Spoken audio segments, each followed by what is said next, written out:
8:33, and we are here for the Bradenton City Council meeting on Wednesday, May 14th, 2025. Will everybody please stand for the invocation and pledge by Councilwoman Jane Coker.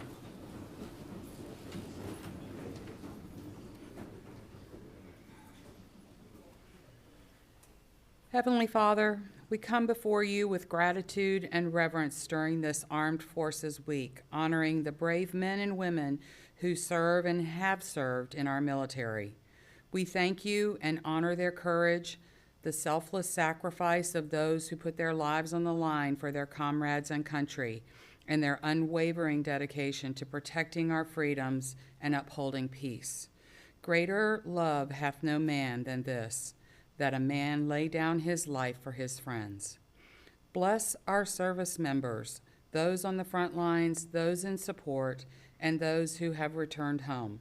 Surround them with your protection, strengthen them with your presence, and grant peace to their families who carry their own quiet burdens and strength and love. Lord, we also lift up our leaders, both military and civilian alike. Grant them wisdom rooted in justice, compassion, and humility. May decisions reflect your guidance and serve the common good, inspire leadership with integrity, and to always seek peace over conflict, truth over convenience, and unity over division. In all things, may we be reminded of the cost of freedom and the calling to serve one another. Let this week be not only a time of honor, but a renewed commitment to justice, compassion, and the care of those who sacrifice for the good of all. We ask this in the name of the Father, and the Son, and the Holy Spirit. Amen. Amen. I pledge allegiance to the flag of the United States of America and to the republic for which it stands, one nation, under God, indivisible, with liberty and justice for all.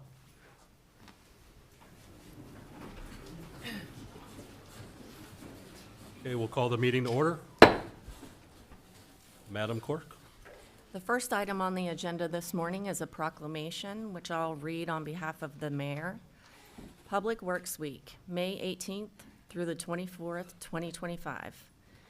Whereas public works professionals focus on infrastructure systems, facilities, and services that are of vital importance to sustainable and resilient communities and to the public health, high quality of life, and well-being of residents, businesses, and visitors of the city of Bradenton. And whereas these infrastructure systems, facilities, and services could not be provided without the dedicated efforts of public works professionals who are engineers, managers, and employees who are responsible for operating, rebuilding, improving, and protecting our city's transportation, drinking water, wastewater and solid waste systems, public buildings, and other structures and facilities that are essential for the daily lives of our citizens. And whereas it is in the public interest for the citizens, civic leaders, and children to gain knowledge and to maintain an ongoing interest and understanding of the importance of public works and public works programs in the city of Bradenton. And whereas the efficiency of the qualified and dedicated personnel who staff public works departments is materially influenced by the people's attitude toward and understanding of the importance of the work they perform. And whereas the year 2025 marks the 65th annual National Public Works Week, sponsored by the American Public Works Association. Now therefore be it resolved that I, Jean Brown, as mayor of the city of Bradenton, Florida, do hereby proclaim May 18th through the 24th, 2025 as Public Works Week, and urge all citizens to join with the American Public Works Association to pay tribute to our public works employees and to recognize the substantial contributions they make to protecting our health, safety, and quality of life. Signed, Jean Brown, Mayor. Thank you very much. Who is here to accept the proclamation? Good morning, everybody. Brandy Colandrea, Deputy Director of Public Works and Utilities. There you go. Thank you. So ladies and gentlemen, esteemed Mayor, Vice Mayor, and honorable members of City Council, today I have the honor to proudly recognize National Public Works Week, an opportunity to celebrate the hardworking professionals who keep Bradenton running smoothly. Public Works is more than infrastructure maintenance. It is the foundation upon which our community thrives. These professionals ensure our streets are safe, our water is clean, and our essential services remain uninterrupted. This year, we honor the 234 employees of the City of Bradenton's Public Works and Utilities Department who collectively bring an astounding 1,784 years of experience to their roles. Their expertise guarantees the critical city functions from engineering and fleet maintenance to park preservation and waste management operate seamlessly. They are the unsung heroes who answer the call day or night, whether repairing a broken water main at dawn or responding to emergencies in the dead of the night. These professionals work tirelessly behind the scenes, safeguarding the health, safety, and well-being of every resident and business. Their unwavering commitment ensures that Bradenton remains a resilient and thriving community. National Public Works Week is more than a celebration. It is an opportunity to highlight the dedication of those who keep our city moving. Their contributions make Bradenton a cleaner, safer, and stronger place to live and work. We extend our deepest gratitudes to Mayor, City Council, and City Administration for their steadfast support and recognition of our Public Works and Utilities team. Your official proclamation shines a well-deserved spotlight on our professionals, reinforcing the vital nature of their work. Let us take a moment to express our heartfelt appreciation. Public Works professionals are the backbone of our city, ensuring that Bradenton continues to thrive. Thank you for your service, dedication, and unwavering commitment to our community. Thank you. Thank you.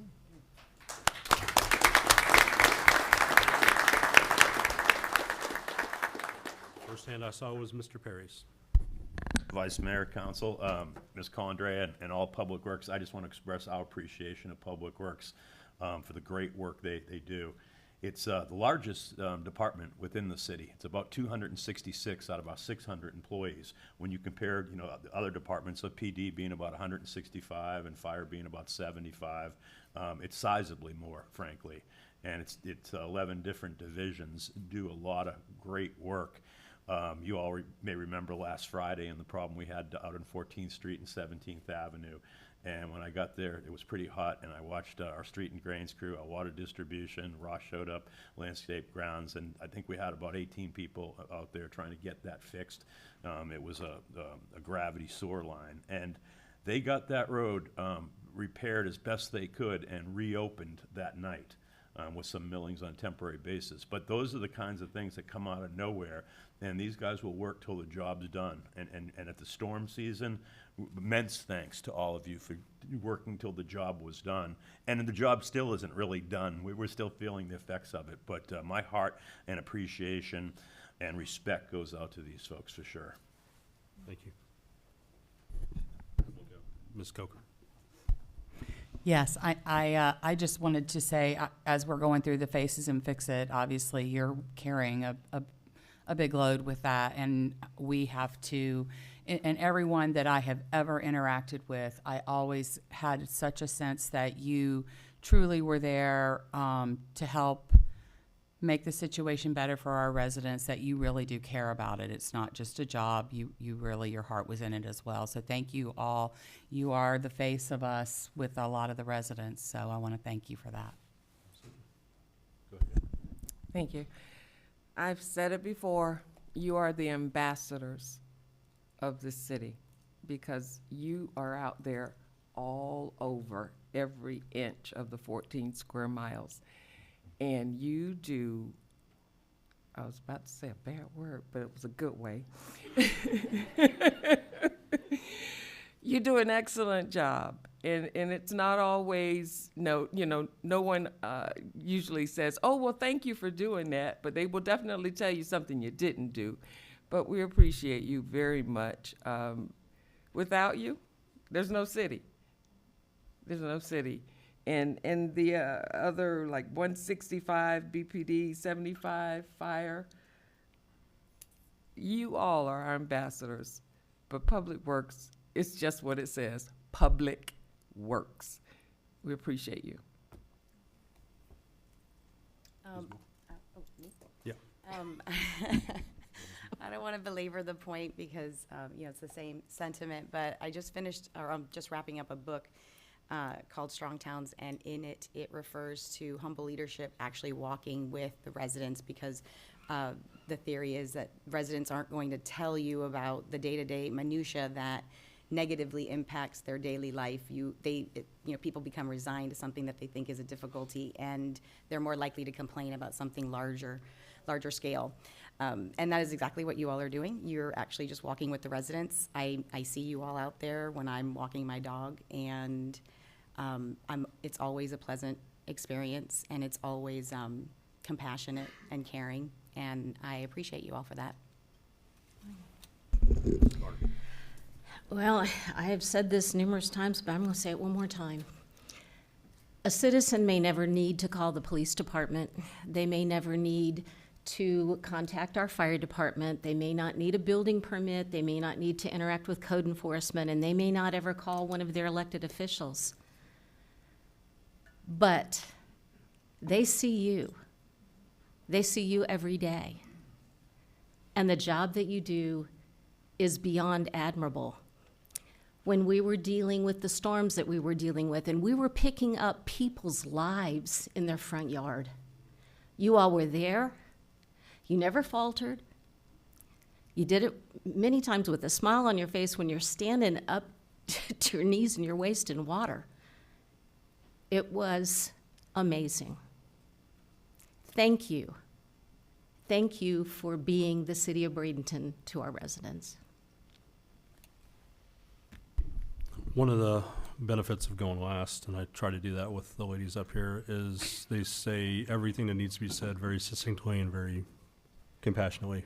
And so I just get to say thank you. Certainly this year, more than most, we all were put to the test. But thank you all for certainly standing up and being there for everyone in the city and everyone who visits the city and everybody who passes through the city. Thank you again. Mayor, could I ask for a photograph and have everybody come up? And Let's call the mayor in Italy right now and find out. Yes, everyone please come up for a photo. Please don't knock over any cameras.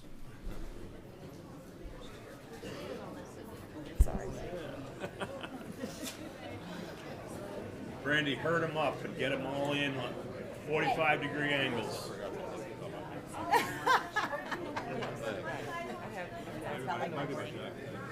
45-degree angles. And I do good to see you. No, I think it was helmet.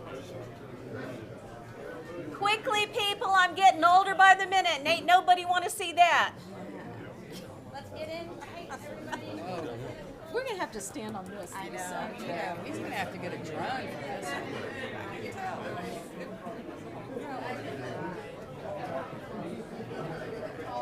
Maybe we should have gone to the back.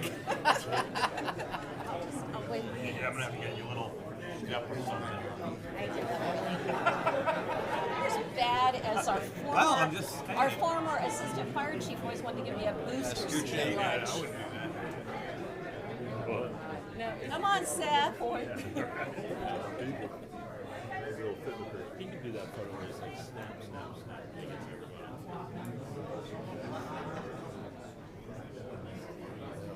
Coming in the front, exactly. We don't do that. I see Brandy. You can see the camera can see you. Turn around. Phil, turn around. They're taking a picture. Standing on your tiptoes. Looking at your belly. Come on over to the front.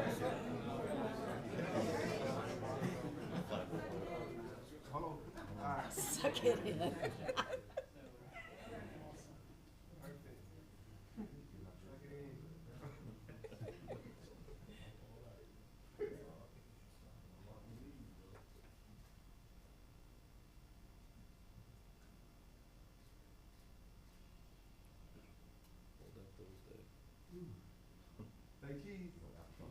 Working their shoulders. Awesome. Thank you. Thank you very much.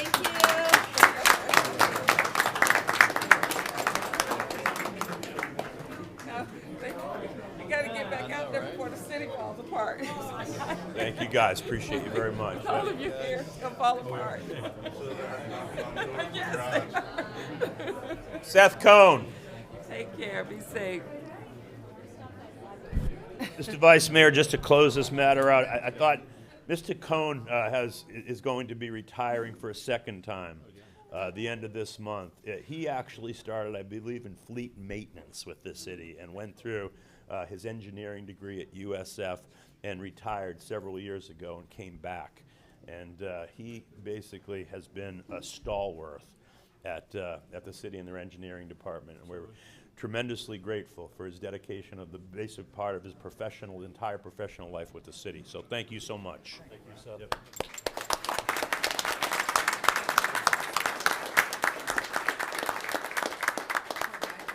I know, right?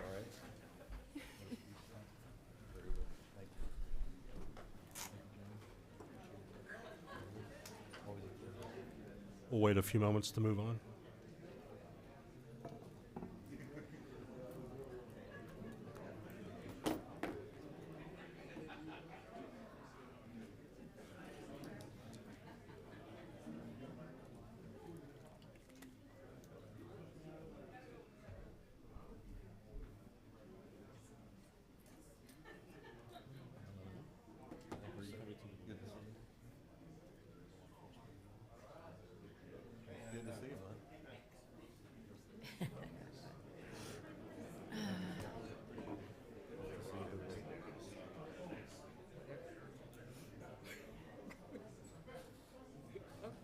Good to see you, man. I couldn't miss that.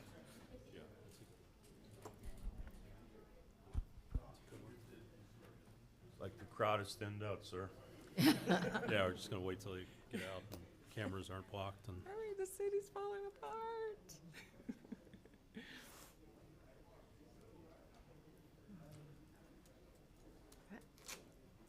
Like a receiving line.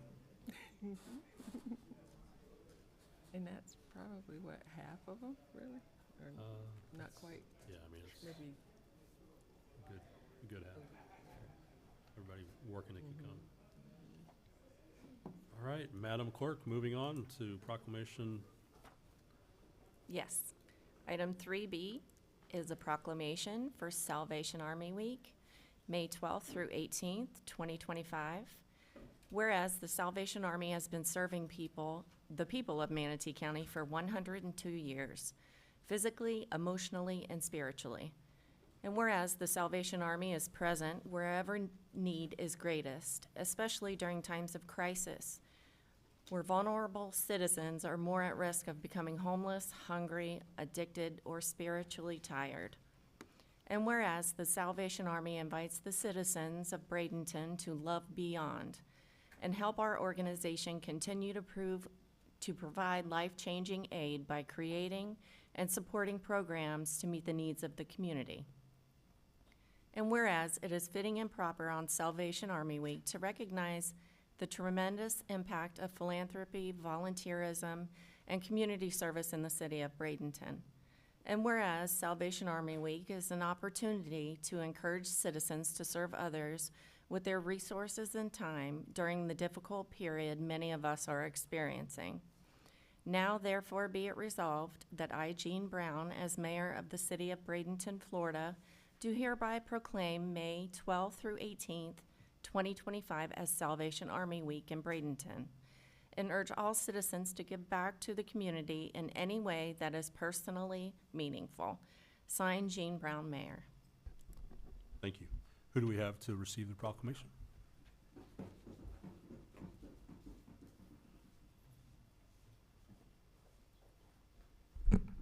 Good morning. Thank you, Council. Thank you to Mr. Mayor Brown. I'm Monica Caruth. I'm Director of Community Relations and Development for the Salvation Army here in Manatee County, and we are grateful for the opportunity to have this proclamation for a very important week and what it represents. I am joined by our board member, Emerson Chappelle, and he would like to share a few words. Thank you. Mayor Brown, Vice Mayor, council members.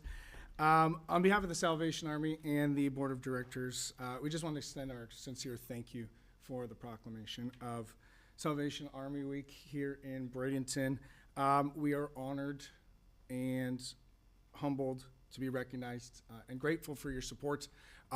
The Salvation Army in Bradenton has, as you heard, has been here for over a century, servicing the needs of those in our community. And just to keep it short, very sincere, heartfelt thank you to continue that service into 2025 and beyond. Thank you. Thank you.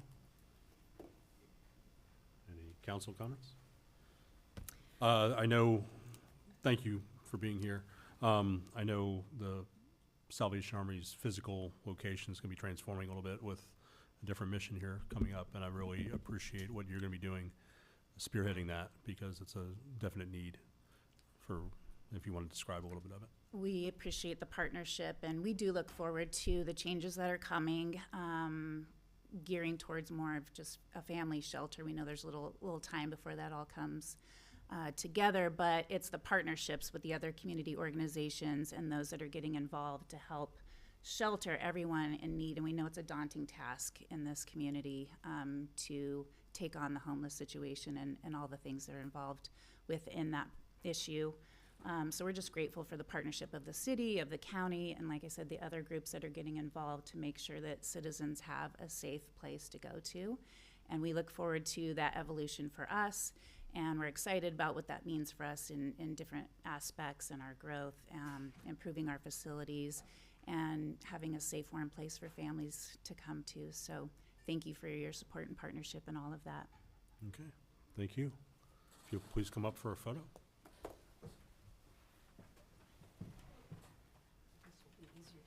Last one.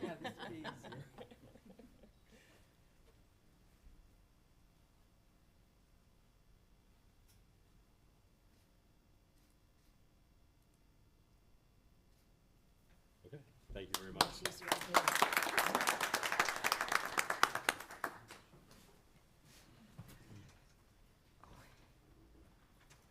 All right, next on the agenda is presentations. No presentations? No, sir. Okay. Next will be citizen comments.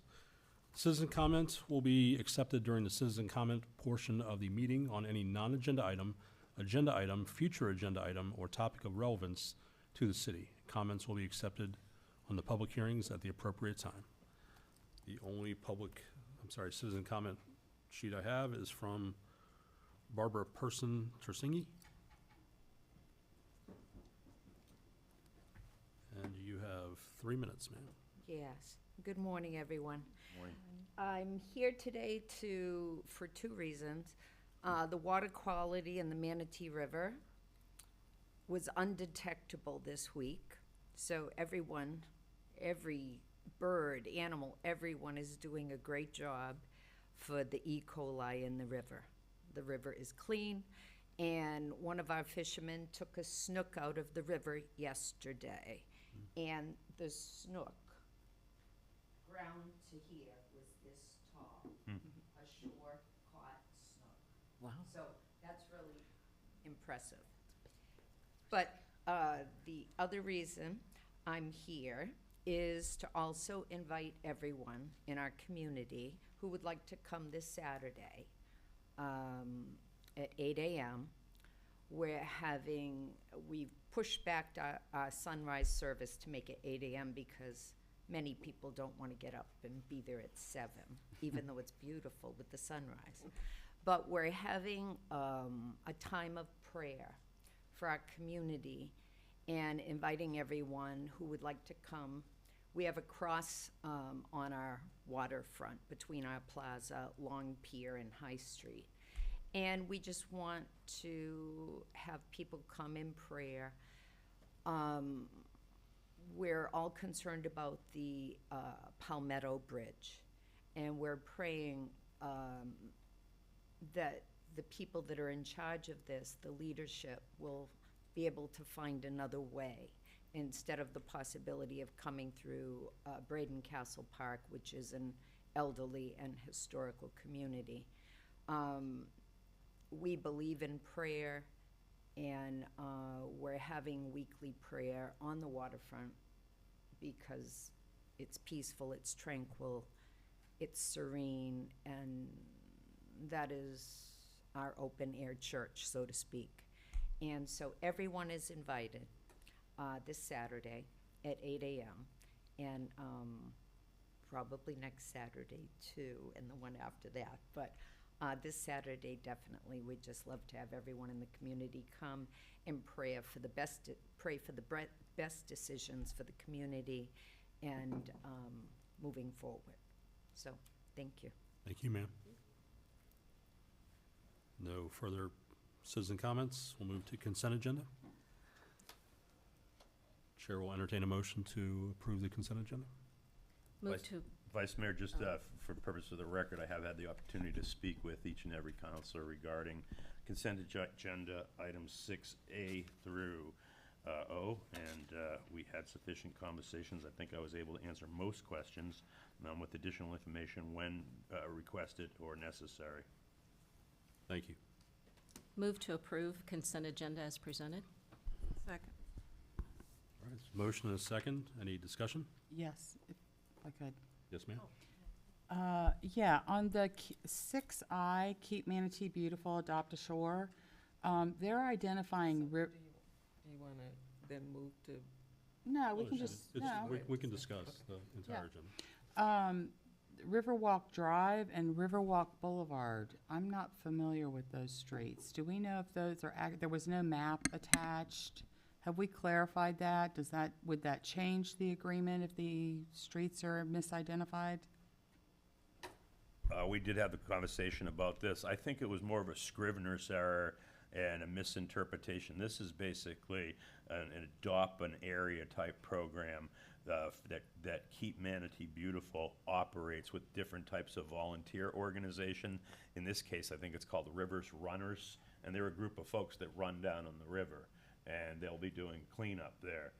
The fact that it has not maybe been properly identified as the appropriate, area, they're referring to that area basically between, I believe, the hospital and up past the skate park. I don't think it has significant problems associated with it. And again, it's a voluntary undertaking by a community organization. I thought it was Okay, I just wanted to, Yeah, I call it the Riverwalk. I run it on myself. I pick up trash when I'm out there and do other things as much as I can. I think they were just loosely referring to it with the incorrect nomenclature. Yes, ma'am. This is the second, I think that, obviously they're a great community partner, and I think they do fabulous work, and I want to encourage them in everything they're doing.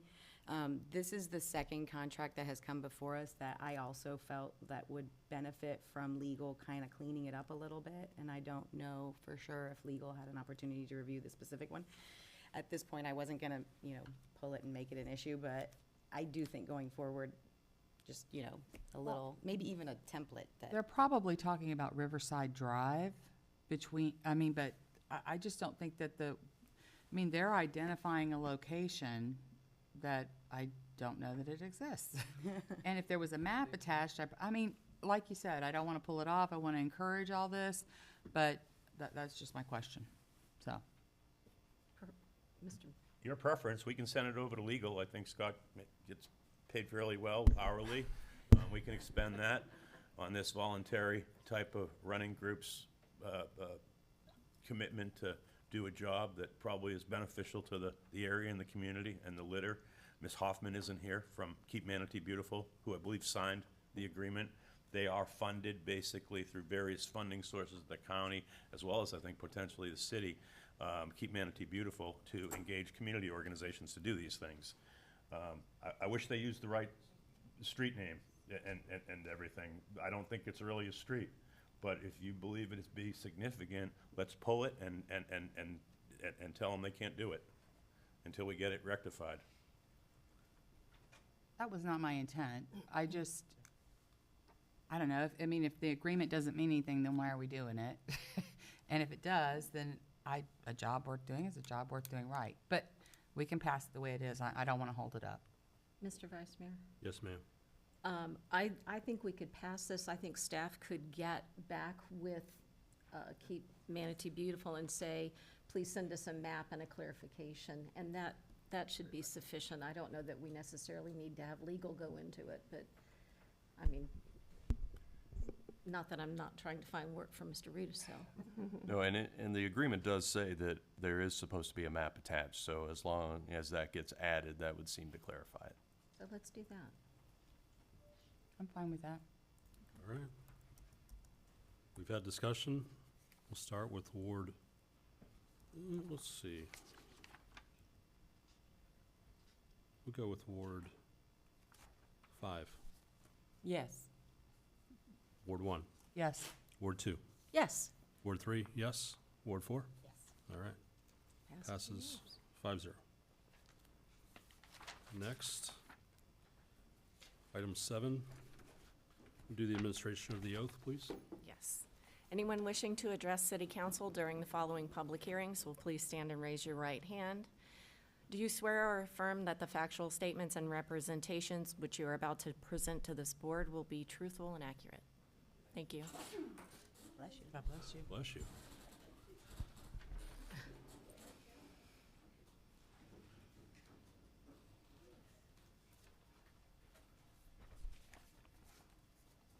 Good morning, sir. Good morning. Get the clicker to work here. Good morning, Greg DeLong, Assistant Director, Planning Community Development, and I have been sworn in. The next two cases you're going to see are going to be related to sidewalk cafes with alcoholic beverages. As we have been working on this diligently, we're getting near the end. Planning Commission has 4 going next week in front of them, so you'll be seeing those in June. And we really only have about 2 more outstanding after that, which we're hoping to wrap up by July. So we're working hard to getting them through the process and getting them in front of you for approval. The first one we have today is actually 1166 3rd Avenue West. This is actually city-owned property. That is where Orange Blossom is, at the corner of 3rd Avenue and Old Main Street. It is in the T6 Urban Core Zoning District. And as I mentioned before, it is a coffee house that does serve alcoholic beverages. Here is a site or location map showing the location. As you can see, it is down here in the corner in orange. And here is the proposed layout that they have. Have 4 tables outside with 12 chairs, and the area is about 23 by 85 or 58 feet in width. So I'm going to turn it over to Melissa Lilly, who is the owner of Orange Blossom, and she can talk a little bit about her business and the need for the sidewalk cafe. And I'll come back up and wrap it up. Thank you. Good morning, councilmen and women. I am Melissa Lilly. I am from Orange Blossom Coffee. We do sell alcoholic beverages, but that sounds so serious. We sell beer and wine. It's about 1% of our revenue, so we're not there serving or over serving. Most of the people get it to go as far as a bottle because we do carry that license that they could take it home, and it's mostly the hotels that'll come over and get a bottle of wine because they're here on vacation or what have you, and maybe an occasional mimosa on Saturday morning. So with that said, we do have outside tables, which is what the concern, I guess, is. We do carry extra insurance, like liquor liability and things for that. None of our tables are on the sidewalk or in where people walk. We bring them in every single night, so they're not left out for anybody else to trip over. And I think that's about it. We've gone before the planning committee, and now we're here to see if you will keep approving us to do this. Mr. Vice Mayor? Yes, ma'am. I think what you're seeing is we're trying to make sure that everyone is operating under the same regulations and parameters with our downtown, and we appreciate you coming in front of us this morning. You've had the chairs and tables out there. It's just that with the regulations that we have, we need to make sure that everybody is following the same rules. And I've been at your establishment several times. You have lovely staff, and you never have anything in the way of the sidewalks. So Thank you. I just wanted you to know it's not like you did anything No, wrong. No, I didn't think so. No, I knew why we're doing this, and I live in the city, and my other business is also in the city. So I'm all for regulations and keeping things the way that we're supposed to keep them. If I can put a bug in your ear. Yes. I would love for you to stay open when we have events in We the are, evening. we are, Okay. you know, our biggest issue has been staffing. Yes. Staffing. If, yeah, so we're doing our best, and yes, this year we did plan to be open for every event. Anyone else? I'm good. Okay. Thank you, ma'am. All right, thank you. You're welcome. So I will run quickly through the slides, since you've seen this dog and pony show a few times before. The zoning map, again, is T6. Future land use is urban core. This is the definition of a sidewalk cafe. It's basically an outside area that is adjacent to a cafe or restaurant that is serving the patrons within the restaurant or that are attending the restaurant or cafe. In the T6 zoning district, it is a permitted use. Sidewalk cafes are, but they do have to come before city council if there is the sale of alcohol, and that is why they're in front of you today. And sidewalk cafes are identified as cafes with less than 20 seats. Here is photos of Orange Blossom when the business is closed. As you can see, she does remove her furniture from the sidewalk. And this is when the business is open. And I know there is a little bit of something here. It's actually a bicycle that was visiting the establishment that has some items with it. So that is what that is there. But this is when the business was open. The comprehensive plan talks about sidewalk cafes and definitely encourages them in the downtown area. So that is under item 2 under policy 1.1.1. And then policy 1.2.5, and this is stressed throughout the comprehensive plan, is to make sure that all sidewalks maintain a minimum of 5 feet of clearance, and that is to meet also ADA requirements. Again, this is out of our land use regulations. It just identifies sidewalk cafes.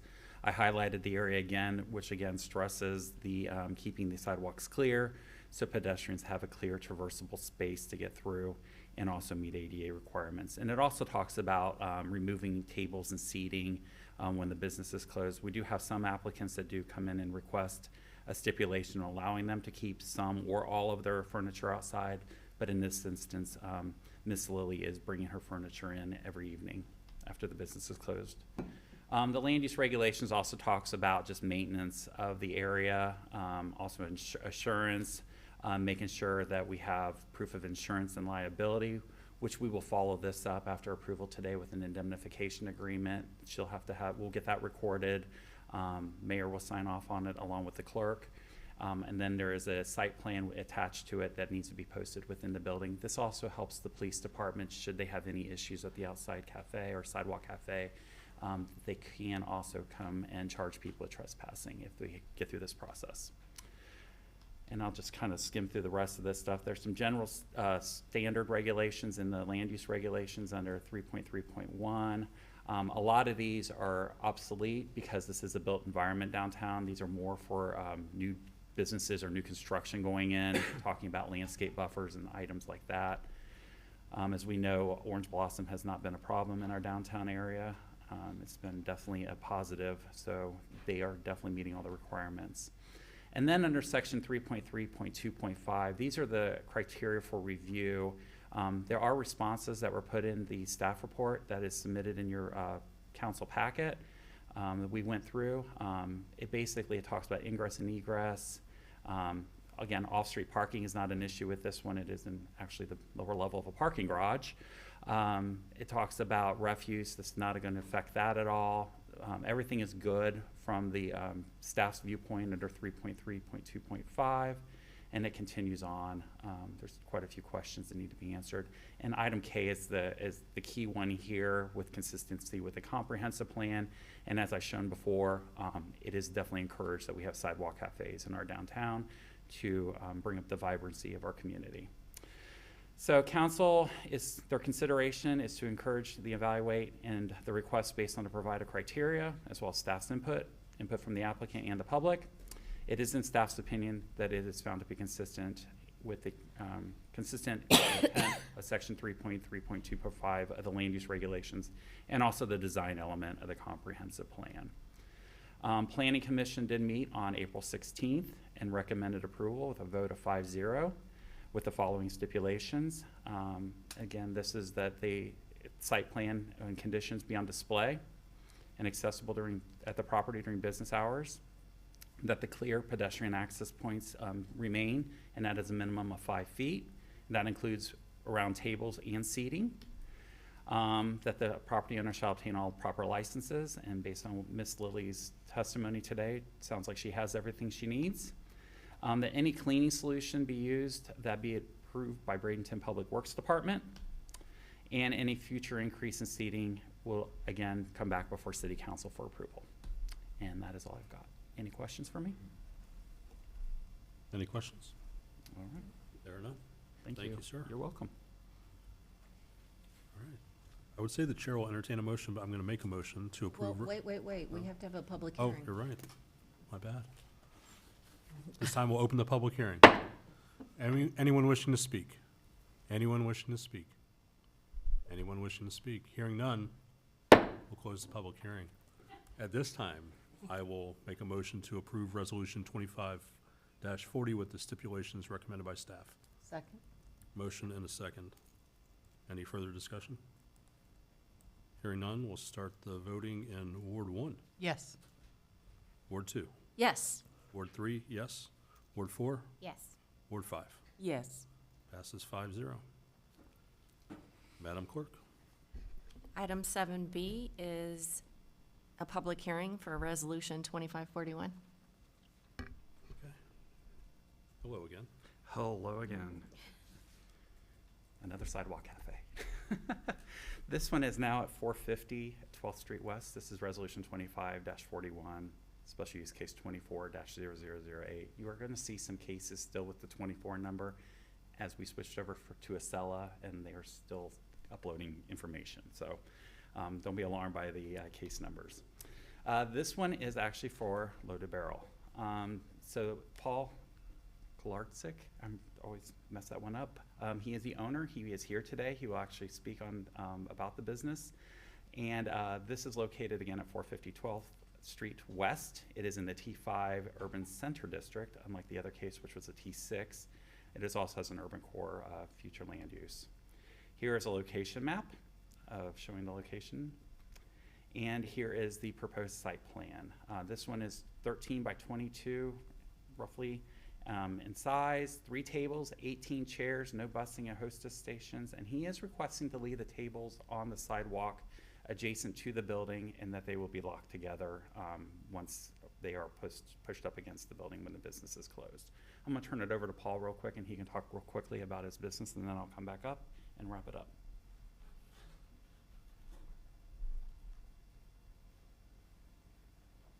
Good morning, everyone. Greg, thank you for the introduction. We've been operating this way since 2011. When we moved to downtown Bradenton, we filed our application then. It was approved at that time. We've been consistently operating this way. I realize we're just kind of going through the motions, trying to get everybody on the same page. We are requesting to leave our tables and chairs outside and have them neatly pushed up against the building. It's just easier for us at the end of the night. In addition, our outside seating is on file with the state in accordance with our liquor license. Okay. Anyone have any questions? I do. Yes, ma'am. Leaving the tables outside, now I understand they'll be secured. Yes, ma'am. You don't think that would encourage a layover, or? I mean, will it be something on top of the tables also? We can flip them upside down to make it less encouraging if you'd like to see that.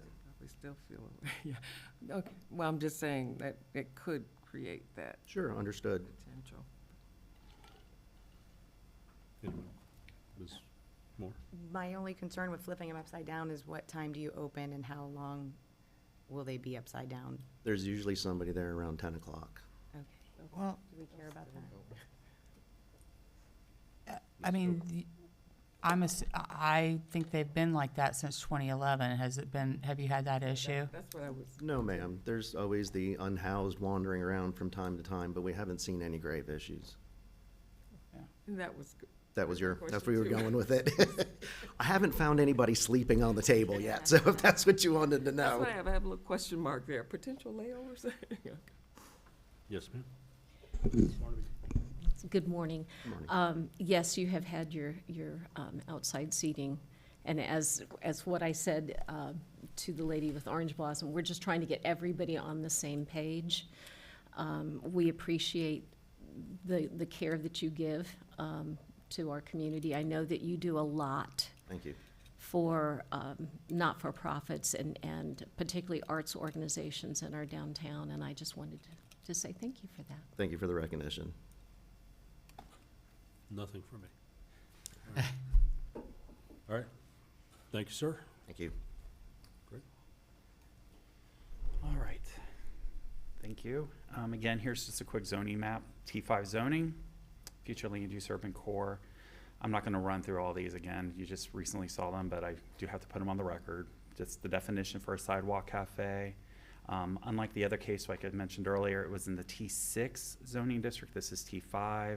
It is permitted, but again, with the alcohol, it requires city council approval. Here are some photos taken when the business was open. And there it is when the business is closed. As you can see, the tables are pushed up against the building, and there was no one having a layover at the time. There you go. Comprehensive plan talks about sidewalk cafes, as I mentioned earlier, encouraging them and also maintaining the 5 feet of traversable space. Again, this is land use regulations. It again talks about maintaining clear traversable areas, and also in this case, he's asking for a stipulation to leave the tables outside when the business is closed. So that can be a stipulation of approval by city council. Just some more things about maintenance, assurance, out of the land use regulations under chapter 4. Continue with that. And then again, general standard regulations under section 3.3.1 of the land use regulations. And then under 3.3.2. Again, this is a built environment. He's been doing this, having a sidewalk cafe for many years, and we have not had issues. So everything appears to be good with it. Again, these are the review criteria that staff reviewed and also planning commission at their meeting. It's under 3.3.2.5. Again, the staff comments are in the staff report. That was part of your packet. And again, everything looked good, including the consistency with the comprehensive plan. Again, planning commission, this is city council, is to evaluate the request based on the provided criteria, as well as input from staff, the applicant, and the public. And it is in staff's opinion that everything appears to be consistent with the land use regulations and the design element of the comp plan. So planning commission, again, they met on April 16th, reviewed this one. They voted 5-0 to approve resolution 25-41 with the stipulations. Again, this is the site plan and having it on display during business hours. Getting the indemnification agreement. No more than 3 tables to remain on the sidewalk when the business is closed, and they are to be placed up against the building unit, locked with a cable lock. Maintain the clear 5 feet traversable space at all times, and that includes seating and tables. And that they shall obtain all business licenses. Sounds like they already have that. And that any cleaning solution used on the sidewalk be approved by Public Works. And again, any future seating or increase in seating be approved by City Council. And that is all I've got on that one. Any questions? Any questions? No. Okay. Thank you very much, You're sir. welcome. At this time, we will open the public hearing. Anyone wishing to speak? Anyone wishing to speak? Anyone wishing to speak? Hearing none, we'll close the public hearing. The chair will make a motion to approve resolution 2541 with the stipulations recommended by staff. Second. Motion and a soft second from, there you go. All right, Second. from Councilwoman Coker. I'm sorry, Coachman. We will start the voting in, any discussion? All right, we'll start the voting in Ward 2. Yes. Ward 3, yes. Ward 4, Yes. Ward 5, Yes. Ward 1. Yes. All right, passes 5-0.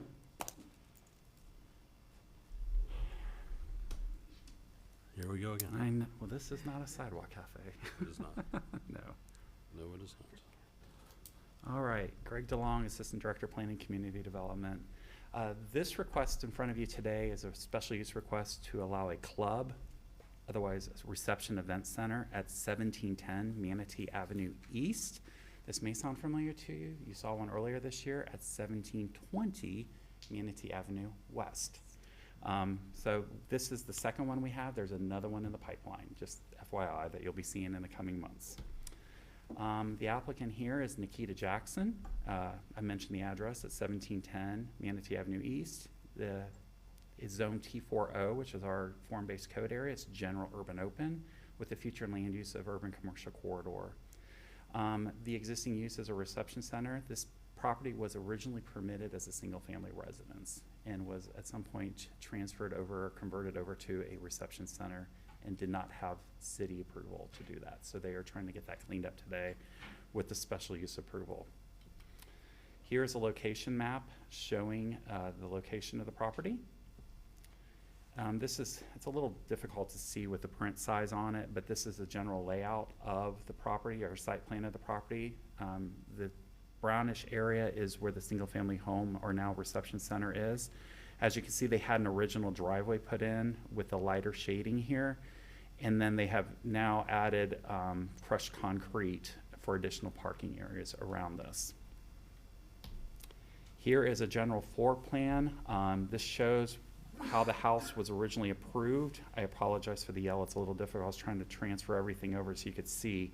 But they're converting basically the kitchen into a warming kitchen so they don't have to meet commercial standards by building code or fire code. They're converting the family room to an assembly room and converting the bedroom to an office and a living area to an office, and they're proposing to bring the bathrooms up to ADA compliance. Paul Grievous is here representing the owners, and he will come up and talk briefly about the project for you, and then I'll come up and wrap it up. Thank you.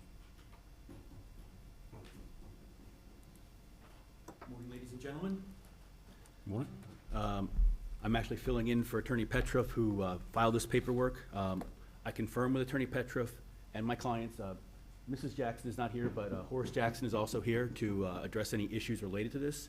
And we confirmed that with Attorney Petroff and the architect who's involved in this project as well, that we stipulate to all the issues A through H listed on page 356 of your records at the end of the staff comments. Just on behalf of the Jacksons, I do want to stress that they have made every effort to be in compliance. Going back as far back as 2021, they've had emails with Myra Schwartz, who was then involved with the zoning department, confirming that private events would not require permitting. After an incident back in February of 2024 was brought up, they again confirmed with Michael McGinnis that private events would not have to require this, but because there's such a dearth of resources, event centers like this in Ward 5 on the east side, they're providing a necessary resource to the underserved community. There is a pending appeal of a ruling. I think this matter will probably render it moot. The issue that caused that actually was a private event. It was actually Mrs. Jackson's birthday party. So we've gone through everything. We intend to comply with everything. If you have any additional questions, because the nature of the property is kind of maybe a little different than you're used to dealing with in urban core areas, Mr. Jackson is here to field those questions as well. Thank you. Do you have any questions? Yes. Go ahead, ma'am.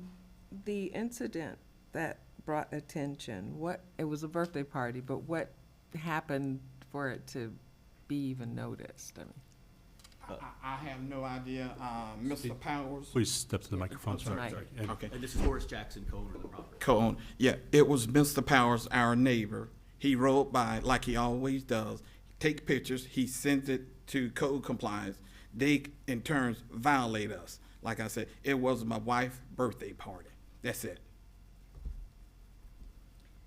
and the violation was the number of cars? I mean, it was. No, the violation is that we were having events for compensation. Gotcha. I can't charge myself. Now, but prior to that, this neighbor didn't have any problems with?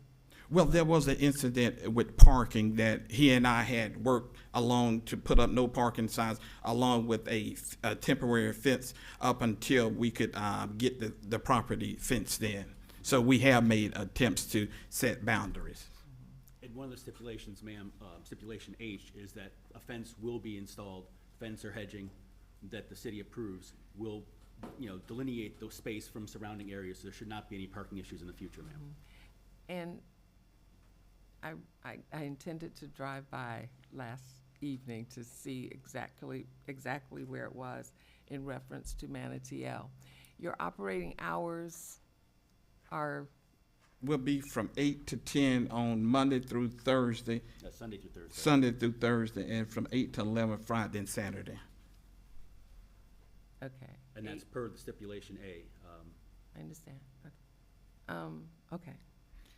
Now, one other thing, if I may. Now, we're also a nonprofit, so we do believe in doing community outreach. We would like to award scholarships to students, give out school supplies, and basically work along with you since you're in our ward to help facilitate in any capacity that we could help you or help the community. We're definitely on board for that. And referring to it as a club, I think that's what I'm struggling with, instead of an event space, but I guess that's all because of verbiage for the, It was a single-family resident. Again, we had permission from Myra Swartz, which was the planning director at that time. She told us it's okay for us to have private events, and that's all we were doing. And even when in March filing a prior complaint for Mr. Powers, we confirmed from Mr. McGinnis that as long as it was a private event, it didn't require any upzoning, didn't require anything, but because there are such a dearth of resources, there's the Dream Center, but that's about it in Ward 5. Because there's such a dearth of resources for various events, the Jacksons wanted to work through council and with the city to try to come up with an alternate location for some of these events. can I have examples of what the other events have been, other than the birthday party for your wife? We hosted a community event for all the retired school board employees, and my wife, she did the decoration. I assisted with the entertainment, and we did this absolutely no charge at all.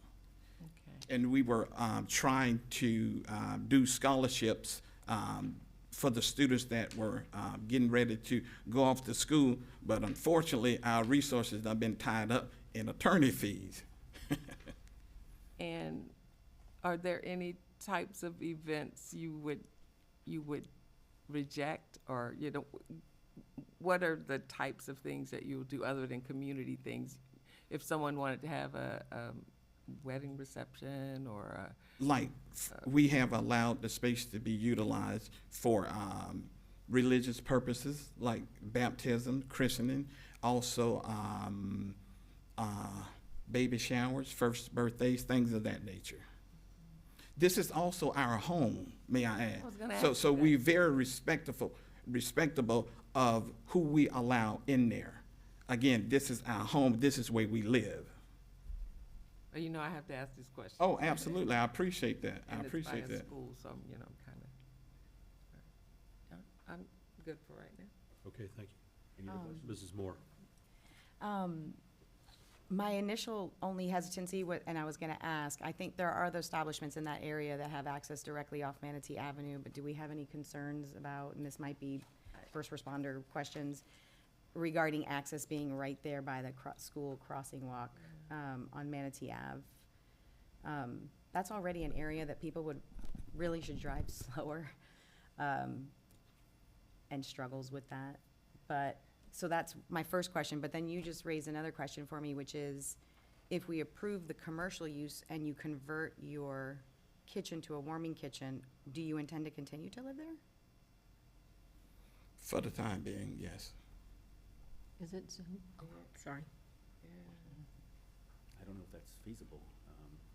I don't know if that's. I believe council had stipulated that it would no longer be a live-work unit or anything like that. I believe that was what Attorney Petroff stipulated. Yeah. I mean, it's not one of the A through H stipulations, but I think with the zoning change, that would be inevitable. Well, of note, in the the floor plan, I think that's up there right now, does have the bedrooms converted to offices, the living room converted to office, the kitchen converted to a warming kitchen. That's correct, sir. So, I mean, that's not, it's an event space now. You're asking for it to become an event space, not a home with an event space. Dual use. Right. Okay. So we would need some confirmation on that from you. Okay, I assume that would be, part of the stipulations regarding the, A through H regarding its use. Yeah, that won't be a problem. And then, I noted that there were letters of objection included, a reference, but I didn't see them actually attached to the packet.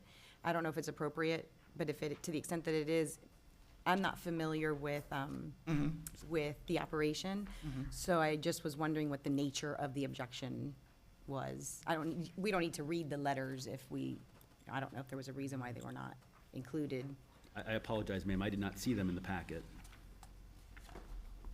I think one of the. That might be a question for staff too. Okay. If they have read the letters and could just tell me briefly what, Mainly she would, okay, go ahead. well, whichever. They were omitted. Oh, that's okay, but can you just kind of briefly tell us? Okay. Because where I'm going with that is, many times I think that what we're trying to determine is whether or not there's a neighborly dispute versus an actual consideration that we have to make when we're permitting the.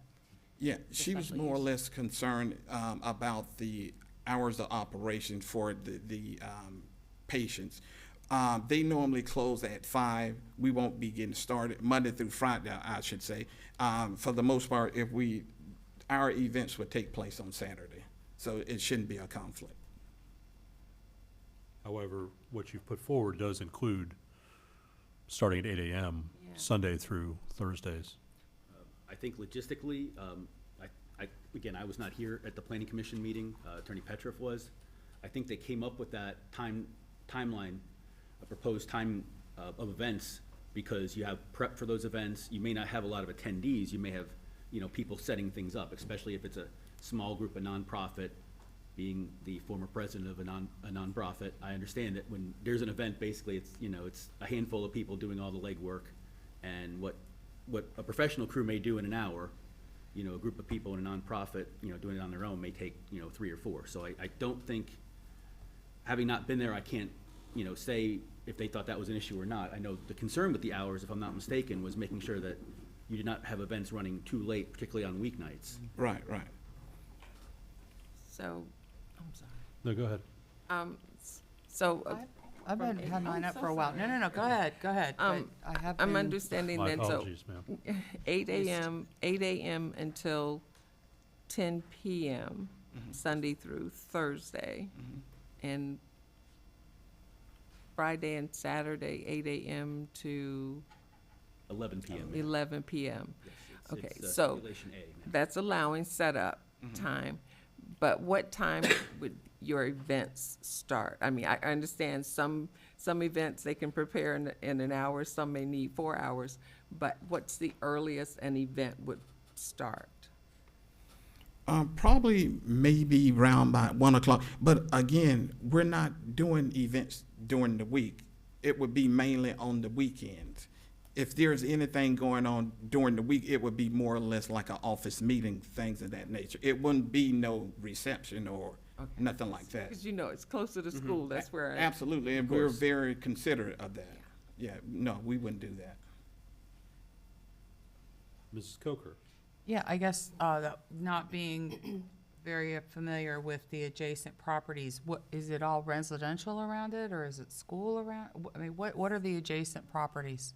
Manatee Elementary is not immediately west of the property, on the other side of 17th Street, east.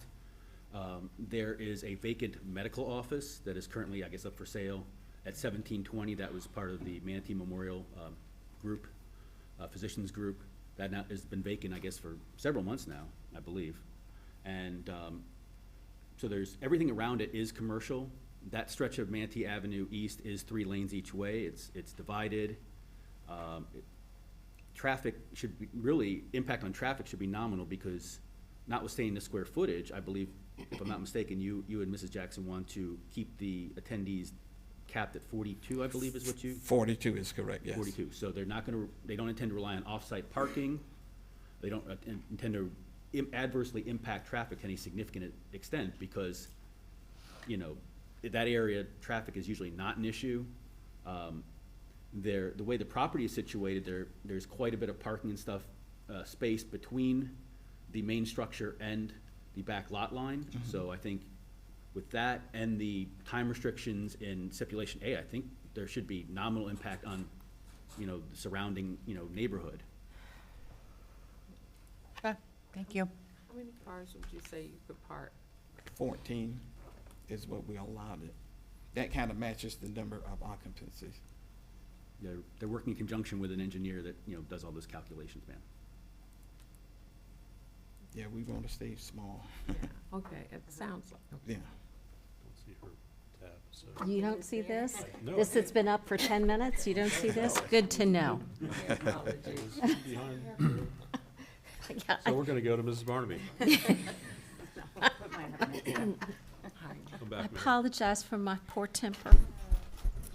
I mean, I'm looking at this, and we just recently had something similar approved in my ward. However, the facility was much larger as far as event space. And the average home, and I'm assuming this was just an average home that was there, a single-family home. Is that, I mean, I'm about right on that. I've had 42 guests in my home. My husband has a large family, and we've done Christmas Eve numerous times, and it's tight. It's very tight.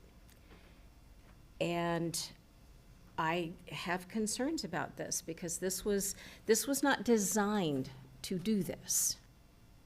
It was a home, and it's being broken into this, and I have concerns about the parking. I kind of feel like you're putting 10 pounds of potatoes in a 5-pound sack, and I'm not sure I can support this, but I would want to see if there's any other public comment that comes forward.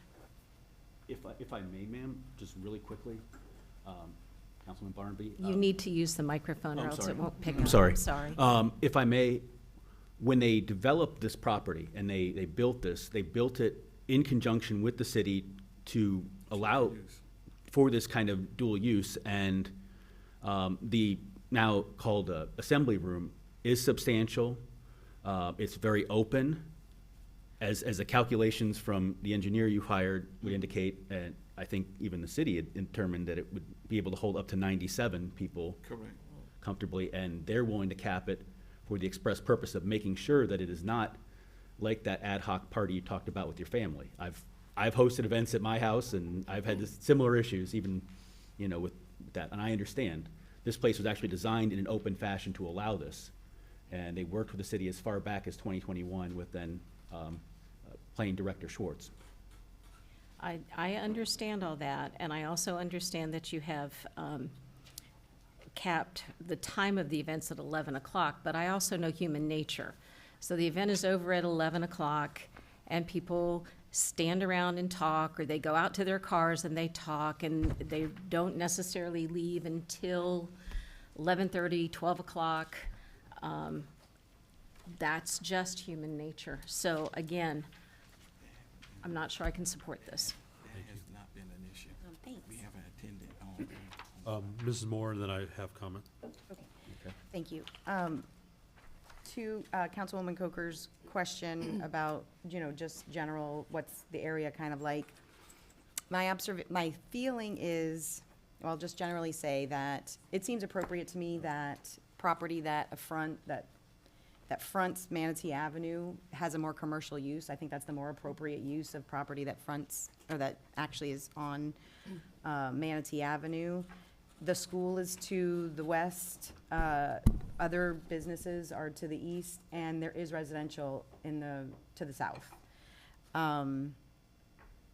Again, my main concern was access directly from Manatee Avenue, but I do think that wouldn't be an insurmountable problem for me because other businesses seem to make it work. So, unless an expert told me, no, this is really a bad area to have access, ingress and egress from Manatee Avenue at this particular location, I would rely on that, those opinions. I think, though, that, just to be clear, once you convert it, you cannot live there. And it will no longer be zoned for a single-family residence. And I think that, to the point about parking and occupancy, I think we got to the occupancy by way of the parking. And as long as we maintain, that, just to be clear also, if you had more people than that, that again is another violation. So that anyways, but I just wanted to respond to Ms. Coker's question about the nature of the area, and just let you all know my opinion on any redevelopment in the east side, Ward 4 or 5. I think it's appropriate to look at properties that front Manatee Avenue in a more commercial use than single-family residence. Mr. Vice Mayor? I would like to make some comments. Go ahead. The property history page that we were provided in our packet notes that since 2019, well, you started looking at doing something on the property in 2019 to have an office building. I don't know what happened there, but then in 2020, everything from 2020 until May of 2021 was just for a single-family residence. And then a month later, you inquired about using it for commercial use. And then by all appearances, did start using it for some type of event center, whether it was private events or not. It looked like you started doing that without any type of permission. And so that's my concern. I do have a concern with the occupancy. I think the idea of keeping it to a small number is nice until it doesn't happen. And then it doesn't happen again, and then it just becomes the norm that it is the 97 that I believe the fire marshal has probably indicated is permissible based on the size. But I don't like bad actors continuing to be bad actors. I'm not saying you're a bad actor. I don't want to see something come in that I think was done surreptitiously, potentially, and then us be forced to change the zoning. Yes, ma'am. To your point, yes, that is a lot of commercial on Manatee Avenue, and this would be appropriate to be of that nature. I'm taking it all in. There is a need in Ward 5 for event space or office space, for people to, who work from home, but they want to have a meeting space. And of course, I'm not supposed to do things by my gut feeling, but I do feel like you would try to keep the events small. But should it ever become larger than that, you'll be in violation. But I don't know if we can make that a stipulation. If fire said they can have up to 97. But if so, just to have it capped to 42. That's,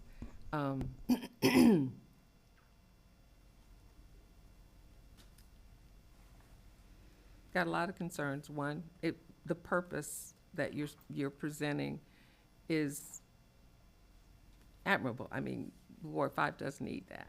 The community does need space. I often have to use my church, and sometimes I don't want to use my church because the event's not church. But my concerns though are, well, actually, it's probably not really a real concern because during the day it's mostly setup time, not the actual events or small meetings. So that won't be anything nefarious, near a school.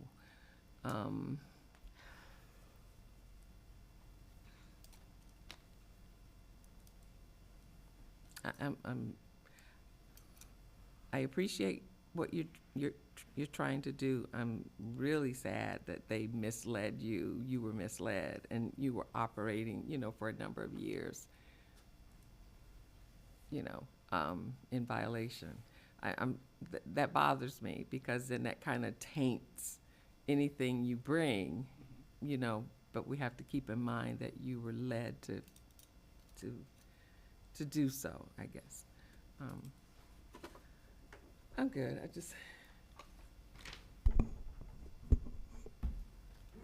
Mr. Vice Mayor? Barnaby. I'm Oh, sorry. I'm sorry. Go ahead, Well, Mr. Russo. Mr. Rudisil. Yeah, following up on Councilwoman Coachman's comments, I just wanted to clarify a couple things. The maximum guest being limited to 42, that's based on their available parking on site. So that is a calculation under the code, and that's where that number comes from. The current stipulation does have the potential for them to go above that. I think we heard today that they don't intend to have any off-site parking, so that may be a change that we want to make to the stipulation, that it's just going to be limited to a maximum occupancy of 42 guests. I think that's something that we could do. The other thing I just want to clarify is the property is not being rezoned. The zoning will stay the same. What the applicant is seeking is a special use permit to specifically allow for the event space use. That is a special use permit required in that zoning district. So it's essentially an additional approval that goes on top of their zoning. So to the extent that we do want to limit it, and I think it would be appropriate to prohibit residential use of the property while it is being used as an event space, we would want to add a stipulation for that.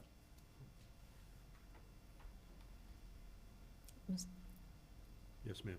Mr. Rudisil, getting this special use, does that stay with the land, or the minute that they leave, is that null and void? No, that runs with the land, yes. So it would be forever and ever, amen? Yes. Unless someone came in and wanted to change it to something else. Correct, yes. And the stipulations also run with land, so the whole shebang. Well, and then my question is, because this was a home, has the building official looked at this as far as ADA compliancy? And is there is it built up? Do they need a ramp to get into anything? Are they prepared to deal with people in wheelchairs? Everything that a commercial building would have to go by, is that been thought out? Has that been done? I don't know. And then just one other thing. Yes, you can say that it can be 40 some odd people based on the parking, but what if they have 10, 15 passenger vans show up, and that allows the parking for that, but then, they've got more than 42. If I may address some of these issues, ma'am, I will say that, this place was designed, and the plans are actually included in this packet. It's rather substantial. And the entryways and all are mapped out on here, I believe, and everything was done in compliance with ADA in the possibility this could be used for a purpose like this in the future. Regarding the attendees, the number of attendees versus the number of parking spaces, I'm sure, madam, you probably approved any number of permits for use, like the one that's pending on the west side, where, there's, I hate to say it, you kind of go on faith based on the number of parking spots available, the number of off-site parking spots available. There would be staff on hand that would ensure that things are done in compliance at the events. I presume if nobody else, at least you and Mrs. Jackson would be there. Correct. To ensure that, there was compliance. And I don't mean this ugly, but my faith is in Jesus and in my husband a little bit.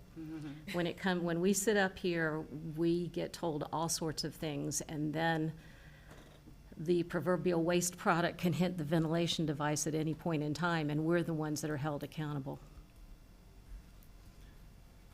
I understand that, ma'am. I think the process of going through and complying with all the steps through A through H would, I think, serve well to show that their intentions are in the right place, that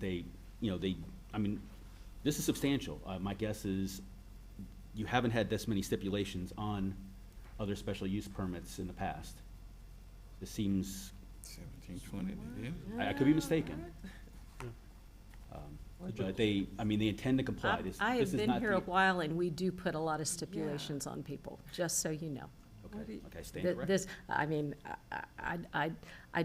don't want you to feel special, because we do come up with a lot of reason. We take information from the public, information from the neighbors, and we do come up with stipulations to try to make everyone feel heard and to make whatever happens there in accordance with the wishes of the council with the stipulations. Could I just make one other comment? I have spoken with Sheriff Wells, and it's a great need for that community to have some type of mentor program. He had assured me once I get a program in place, he would do all he can to support me. So not only are we trying to do events, we also trying to do things for the community, especially the underserved area. Yes, ma'am. May I ask Mr. DeLong to come up and answer a couple of questions about the current zoning and the future use, and then how the special use overlays that? Can you explain a little bit what the current permissible uses under T40 are? And I understand that the use as a club is a special use. The zoning stays the same. I'm trying to wrap my head around not using it as a single-family home anymore. Right. And now moving to this commercial use. To the extent that we have to have faith in that sort of thing, I'll just let you all know that my thought on that is that's, code enforcement violation. And so if there's more than 42 people in there, the neighbors are going to complain, and the process of code enforcement is going to have to address that. But I just want to clarify what we're doing as far as, because to me, the special use lines up with the urban commercial corridor future land use designation. So can you explain a little bit about T40 and? Sure. The T40 is our general urban open. It is really a mix of a lot of things, from single-family residence to commercial. Why we chose the club definition, our code, even our land use regulations, with the case you heard earlier this year, does not address event centers. Now, the form-based code does address convention centers. And that was a discussion based on information when we were going through and preparing. That was a discussion, and it is actually an exhibit. Let me find it here. The dialogue between the applicant and Myra Schwartz, the previous planning manager. There was conversation about a convention center at that point. It doesn't meet the definition of a convention center based on the size of it. So it kind of went quiet from what I could find in my research. So then when we had things started happening, we went down the avenue with the club, which we also did with 1720 Manatee Avenue West, because it feels like it's about the best fit we can find at this point. Even if the use in the form-based code is not defined in the form-based code, the PCD director can request that it come before or go through the process as a special use. So no matter what, we would have probably been in front of you anyway. But from staff's perspective in reviewing this, and that's why if you look at the staff report, we felt the stipulation, or it met the intent of the comprehensive plan for the UCC, because it is urban commercial. That area is quite commercial over that direction. It is a high traffic area. We've also did not feel it was going to be a negative impact on residential in the area. So I'm hoping I'm answering your question. I think so, yeah. I just wanted to clarify what is going to be permitted, because for me, when you when you convert it to a warming kitchen, I don't think it's appropriate for someone to live there, but what I think is appropriate is not necessarily. And that is a building code and fire code. I'd probably look over to the assistant chief on that. And that is to basically, from my understanding at our DRC meeting, if they put it as a warming kitchen, it does not need to be brought up to commercial standards. Right. Which is a cost savings in the end for the property owner. I just want to make sure if I'm saying I don't think they should live there, I'm basing that on, an actual code or ordinance. That falls more under not the just fire what I and think. building code than it does zoning code. We do not regulate kitchen types in zoning. Okay. I don't know if you can add on anything to that. Just, I've been going back and forth with the fire marshal. He's, more knowledgeable about codes than I am. But if Mr. Gentleman over there was occupying that as his residence also, I believe he'd have to get the building sprinklered also. Yeah, one of the processes that will have to occur, should this be approved, is they will have to get a change of use, because this property was approved as a single-family residence by our building department. So they would have to go through that whole process and bring it up to current standards, both building and fire, and that includes all ADA. So that is a process they would have to still go through. And let me ask the similar project on west Yeah. side, they also have to do sprinklers and all of that? No, because that one was an outside assembly place or for a reception. They had limited stuff. That space was also previously identified as commercial. So they were already meeting commercial standards. They had no kitchen on the inside, so they did not have to worry about that. Everything was catered. Yeah, so that one's a little bit different, where this one was permitted as a single-family residence, so it's basically two different things going on. Yeah. If I could, that was a law office. Right. But I was just trying to remember. Right. And they did ask for, most of their event space is outside. Outside, I remember now. I just wanted. We still may have a problem with that from Yeah. what I'm hearing with the Yeah. neighbors, but Yeah, okay. I just wanted to clarify that, since we have been comparing the two, and it appears that legal feels we might be lopsided on this one, and I just wanted to make sure. Yeah. One note I want to make is, in the stipulations that are listed, stipulation C, that was approved by the Planning Commission 5-0. I want to make sure the owner and his representative are aware, a change of occupancy permit must be approved, work completed, and final inspections approved prior to using the interior space for events. The permit must include intended use, occupancy, life safety plan, and required documents as listed in Florida Building Code. So you understand that that says you're not using this for any type of events until all that work is done. Correct? And that's the stipulation? Okay. Just want to make sure that's on record. If you want to come up and say yes, that'd be great. Just to clarify one thing, Mr. Jackson, actually, his birthday was on Sunday, and he'd like to have a belated birthday party, not paying any customers to attend or anything like that. Would there be an issue with that? Given y'all probably have birthday parties for family and. I'll look to Mr. Rudisil on that. That's probably a question for staff. And I have not been involved in the code enforcement process, but there is a pending code enforcement case. There was a decision made by the magistrate that's been appealed, so there are a number of outstanding issues related to the ongoing use of the property. I wouldn't want to opine on, one particular event or not, and whether it could be used that way when we already have a decision from the code enforcement magistrate. Okay. I have a question. Yes, ma'am. Okay, so currently, it's their private residence, and we're holding them in violation for having a birthday party at their house? And now you're saying he can't have his, I guess I'm a little confused. So what can he do at his?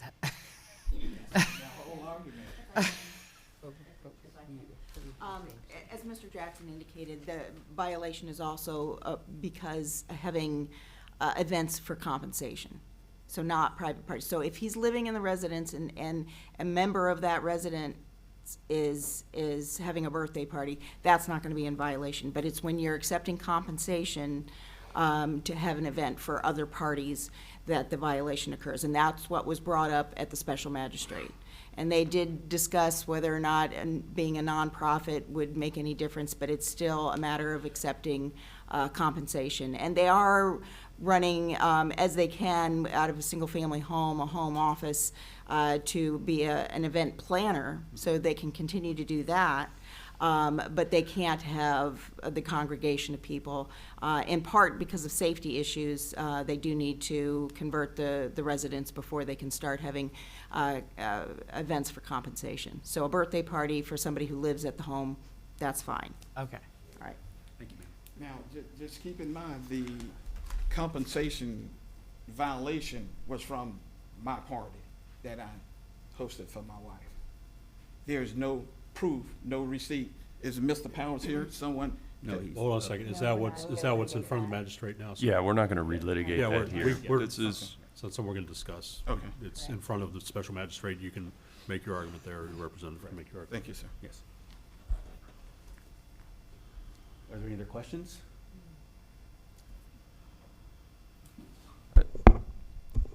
I just want to remind the council, we haven't even heard staff's presentation yet, so there may be. Oh, And we haven't had the public hearing. I'm so sorry. That's my fault. I just typed right in. Very, very informative, so I'm happy to sit and wait. All right. Again, this is the T4O zoning district. Future land use is UCC, which is Urban Commercial Corridor. As mentioned before, this use, they had a violation that started on February 20th of 2024. That's when a complaint was filed with code enforcement. Code enforcement did go out there. There is information in your packet related to the magistrate hearing, which is Exhibit O. Here's a little bit of the history of the property. There was a pre-application meeting before our DRC, or our Development Review Committee, back on September 5th of 2019. May 12th of 2020, a form-based code administrator review was filed for a single-family residence on the property. May 15th of 2020, a form-based code adjustment was filed for the building setback, and that is because the form-based code requires buildings to be closer to the street, and the request was to set the building further back from Manatee Avenue. July 22nd of 2020, a building permit was filed for a new single-family residence, and all of this information is within the exhibits A through Q in the submitted packet that you received. August 26th of 2020, a building permit was issued for a new single-family residence. And then on May 10th of 2021, a final survey was submitted to the city, and on that survey, it identified the structure as a single-family residence. And then on May 14th, 2021, the city did issue a certificate of occupancy for a single-family residence. June 2021, there was the emails which follow again under Exhibit M that started between the property owner and the former planning manager Myra Schwartz, inquiring about a commercial use of the property. Then in February of 2024, code enforcement did receive a complaint that the property is being used as an event center. Code enforcement did begin their violation process. January 7th of 2025, special magistrate did have a hearing for an open violation. They had an order for 180 days to bring the property into compliance. We did have another pre-application meeting with the property owner on February 4th of this year for a reception/event center. Unfortunately, we have to call it a club per our form-based code. And then February 24th of 2025, code enforcement did receive another complaint about ongoing events and parking at the property. As mentioned, the T4O allows for clubs as a special use. There is the definition below. Again, this is very similar to the definition in our land use regulations. And again, we felt it was suitable to bring the applicant forward under this term since we did the previous application earlier this year and under the club definition. Here's just some stuff about the property. The property contains a single-story, a little over 2,600 square foot structure. Again, originally permitted as a single-family residence. It has one point of ingress and egress onto Manatee Avenue East. The applicant states that the building occupancy load is 96. This was actually provided by the applicant. The fire marshal did not provide this information. The fire marshal at our DRC meeting asked for the applicant to collect the information and he would review it. But based on that, it said the occupancy in the warming kitchen is 1.22, assembly at 91.93, and offices at 3.15. According to the submitted application, as we've had the discussion already, the applicant is proposing to convert the kitchen to a warming kitchen. It currently has a stove and everything in it, so they would have to convert it to a warming kitchen, which does not need to meet commercial standards. They're also proposing to upgrade the structure to ADA compliance. Single-family homes are not required to do that, so when it was originally built, it was not built to ADA standards. So they will have to bring everything to ADA compliance if it's going to be used as a commercial space. The applicant has already widened the existing driveway. As you saw in that earlier photo, you could tell where it was light, where the original driveway was, and then they have added crushed concrete or crushed asphalt around the perimeter and also across the backyard. The form-based code does not regulate lot coverage that would include hard surfaces. Our form-based code is only for what is under roof. So there is no maximum lot coverage concerns there. The spaces that are required, they will need to be striped. They are currently not striped, and they need to be 9 by 20 in size. The parking was determined based on the occupancy that was provided and based on the amount of parking they can get on site. So with the warming kitchen and assembly area, they would be required to have 31 spaces. The office, an additional 1, so there's quite a few there. So total off-street parking spaces required is 32. How we calculate that is, it is for an assembly place, it's 1 per 3, so that brings the visitors at 42. That's where we got the number of maximum occupants at 42. Here are some parking options that were in the form-based code that the applicant can look at. To date, we have not received any of these considerations brought forward to us. That they can provide data that the parking requirements are too extenuous on them, that they could do valet parking, an off-site parking agreement. This would allow them to get that occupancy load up, or occupants in the building, instead of capping at 42, where they could possibly get it up to, let's say, 50, 60, or 70. But they would have to provide this information to us and get it certified by the city. And they could also do a shared parking agreement. Here is the parking regulations. The form-based code talks about offices. It's 1 per basically 500 square feet. The office space was less, so that's where we got the calculation of 1. The form-based code does not really address places of assembly, so we have to refer back to the land use regulations under Schedule 4.1.4.1, and that's where we get the 1 per 3 visitors at maximum capacity of assembly.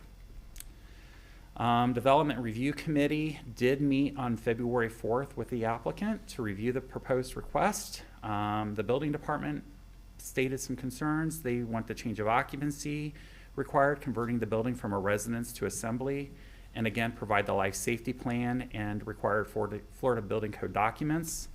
The fire department mimicked what the building department said on the change of occupancy, also bring the kitchen to up to commercial standards or remove cooking appliances, which would put it at the warming kitchen, and to also provide a life safety plan that includes a seating layout. Planning, we had some concerns about the hours of operations, so that was something that was brought up, and we need to make sure that they have all business licenses filed with the city. Public Works, they do need to obtain a site improvement plan because they extended the parking lot. Unfortunately, that has been done without a site improvement permit. So that will need to get addressed through our Public Works Department. If there is any tree removal, they'll need to make sure that is addressed. There's also concerns about stormwater, that it must not go onto the street and discharge must be into storm pipes. And again, they need to obtain all permits and inspections prior to the certificate of occupancy, or in this case, it'd be the change of occupancy. Again, here's just the parking plan. It's a little difficult to see. It may show up better on your monitors, but they do have some perimeter parking on the side. They have 1 ADA space that will need to be solid concrete. You cannot use crushed concrete, so that'll need to be addressed. But you can see this darker area is where they have brought in the crushed concrete or crushed asphalt around what was the original driveway and parking pad in the back of the original plan or single-family residence at that time. The comprehensive plan talks about future land use elements. It really does not address commercial. It addresses commercial here. So again, this is a light commercial use. So it does feel like staff felt like it falls and does come into compliance under policy 1.2.1. Site photos. Here are some photos taken. This was prior to Planning Commission. You can see the structure on the left. That's a front view. This photo here, you can kind of see where the additional crushed asphalt has been brought in around the original driveway that was approved with the single-family residence. All of these photos were taken from the public right-of-way, so there was no stepping onto private property when these photos were taken. So these are a little difficult to see, But you can see the crushed asphalt in the rear that has been laid for parking surfaces and along here too. And you can also see where the original parking pad at the rear of the residence or the structure and the driveway were at. And again, just some additional parking. There currently is a fence along the east property line. I did not verify whose fence that is, but they will have to be probably corrected. It looks like it's falling over if it is the property owners, but there is a stipulation on fencing off even the west and south property lines. And that came up at the Planning Commission due to some parking concerns, which were addressed by Mr. Powers in his letter.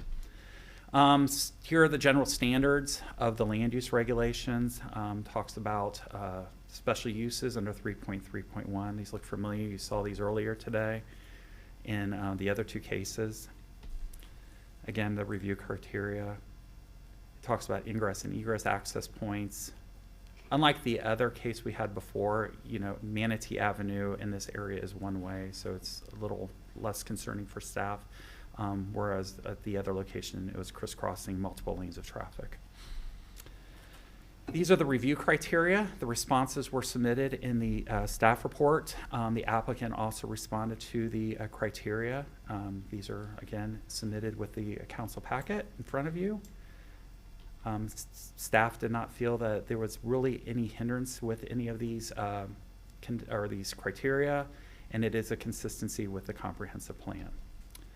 City Council is encouraged to evaluate the request based on the provided criteria as well as staff input, the applicant and the public, and it is staff's opinion. It is found to be consistent with the intent of section 3.3.2.5 of the land use regulations and the design elements of the comprehensive plan.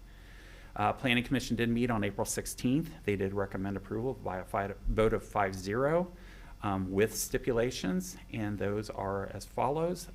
They were modified a little bit from the original staff stipulations. We did have the hours of operation being ending earlier on the weekends. Planning Commission felt that 11 o'clock was suitable on Fridays and Saturdays, so they did modify that stipulation. This is the ADA that needs to be brought up to standards, ADA space, to Florida Building Code Section 502 for parking spaces. As this was brought up earlier by Vice Mayor Kramer, the change of occupancy under letter C, this needs to be completed. We did have a 30-day stipulation before staff recommended, but that was dropped because basically this will encourage the applicant to probably work quicker if they want to occupy this as a special event center or an event center, because they should not be having events there until everything is brought into compliance. Again, here's the maximum capacity under letter D. Again, it can increase if they can provide the city with additional parking. It can be off-site through other mechanisms, as mentioned earlier, that were found in the form-based code. They could possibly get up to 97 attendance based on the occupancy rate that was provided to the city. And that number, again, it needs to be determined and confirmed by the building official and the fire marshal. Obtain a site improvement plan prior to any building permits. Provide the tree survey. Again, these are items I mentioned earlier that were brought up at the DRC meeting. And that any food service areas must comply with the building, fire, and health codes. And this was a stipulation that Planning Commission added. They would like to see a fence or hedge be installed along the south, east, and west property lines to define property lines and on-site parking. As we said, we've had some parking issues bleeding over onto adjacent parcels. I do apologize, I omitted the letters out of the packet, but we did have letters come in from Dr. Heidi Amrani. She is the medical director of HCA, Florida Healthcare High Risk Breast Program. She is looking at opening an operation at 1720 Manatee Avenue East, which is the medical building to the east. And there was also an email submitted from Don and Angie Power. They own the vacant lot to the west of 1710, of the subject property at 1710 Manatee Avenue West.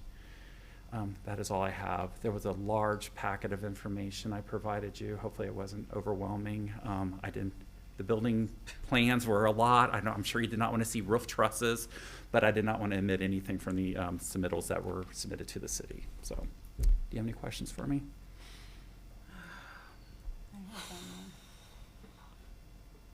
Go ahead, ma'am.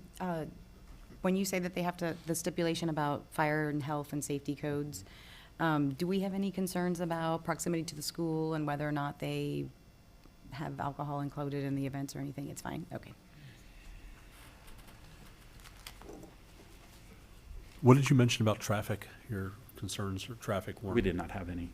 And it was based on what, though? You said it was a one-way at that point? The location. And the volume of cars ingressing and egressing also. Let me go back to this. Probably be easier just to do it this way.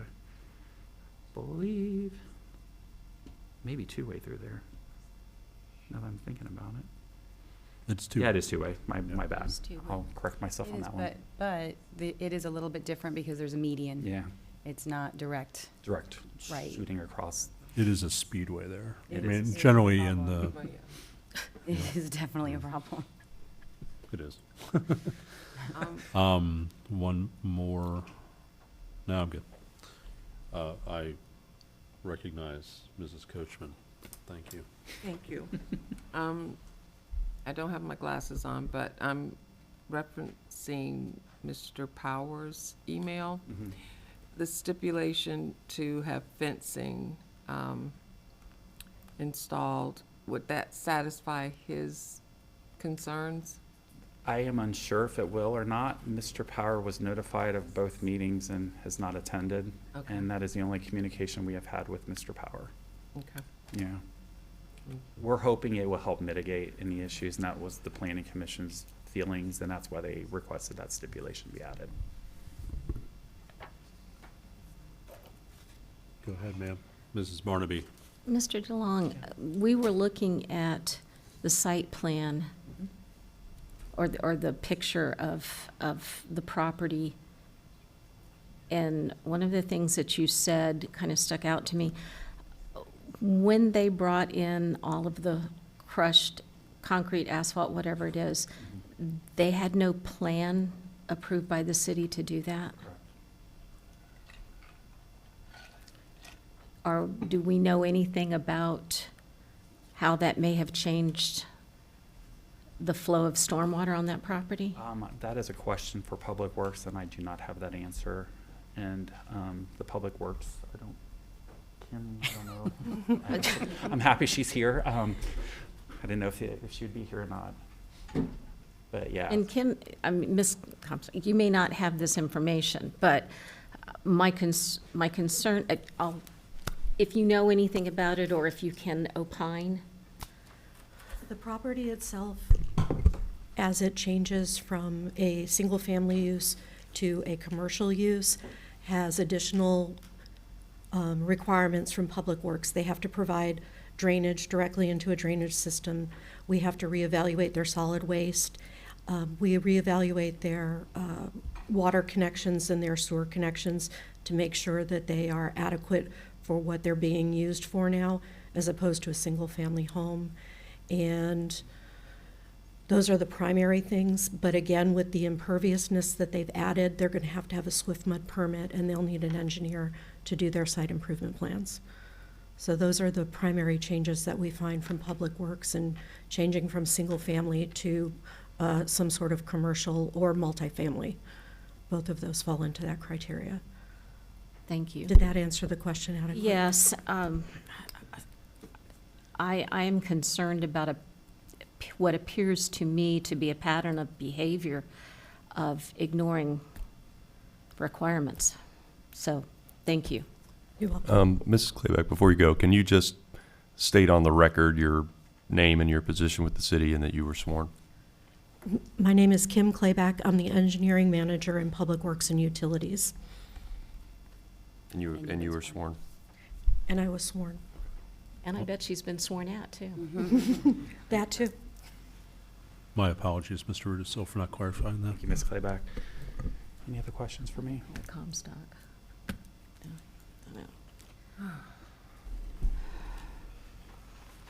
Any further questions for staff? It's almost like I don't know what question I want to ask first. I'm trying to read this other letter. Is this one referring to noise or something? I'm sorry, I didn't bring my glasses. You want to summarize? The other along? letter. Do you want to borrow my glasses?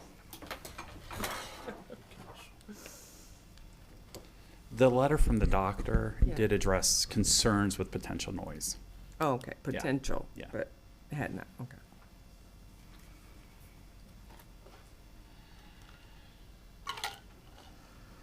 Okay.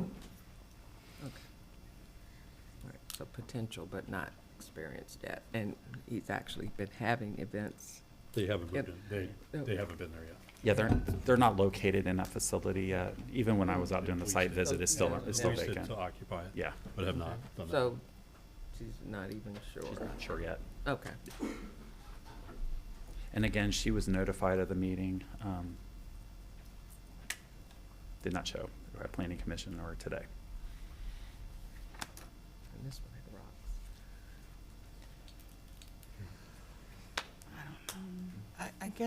I guess I'm just trying to grasp a little bit for the kind of events that are there. I mean, are we talking about this is a place where you can hold a baby shower or a Bible study or, you know, so it's just, you're limited, if it was limited to 42 people, I just don't know that I see a noise.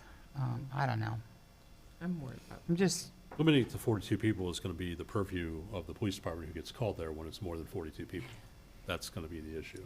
well, I mean, that's any place. I mean, I'm just saying that's where the burden's going to, because then they're going to take the initial report, Police or have to code deal with it at the enforcement will get moment. involved, yeah. And then code enforcement, likely these event times are not going to be during the time code enforcement will be working. And Well- code enforcement will have to address after the fact, and then I would think that the event person, if they are holding an event and they're being paid for it, the last thing they're gonna want is to have that going. I mean, they would limit it. That's what you would hope. Well, I mean, you know, I mean, even in your private home, I mean, I've had events at my own home and I don't know. It's just, I guess I'm feeling a little bit like we're trying to be a little excessive on this. And you want to hold it to them. that's just my feeling. I'm sorry. May I, please? I think what's happening also, and I stated it, unfortunately, because there's a history of violation that's tainted the, you know, you coming before us. That's all. But I'm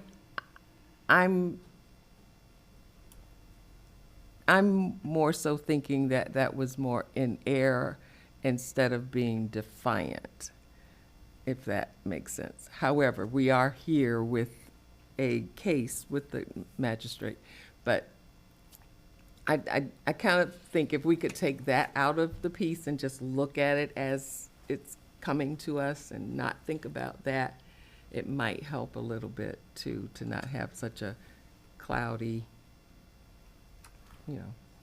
Mrs. Moore, then Mrs. Coker.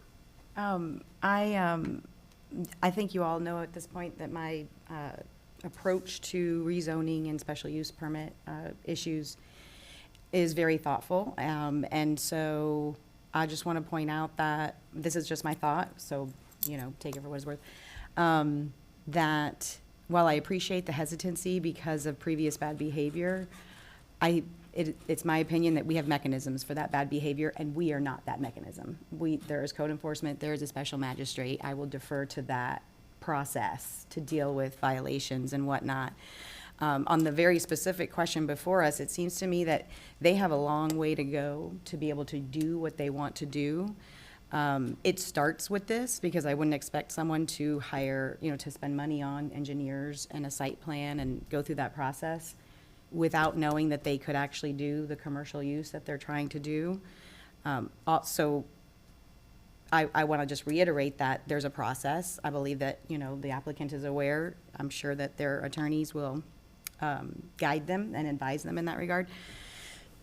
But at the end of the day, based on just the question before us as to whether or not we should grant a special use application, or a permit, I'm sorry, a commercial use of this property is, in my opinion, a better use of this property.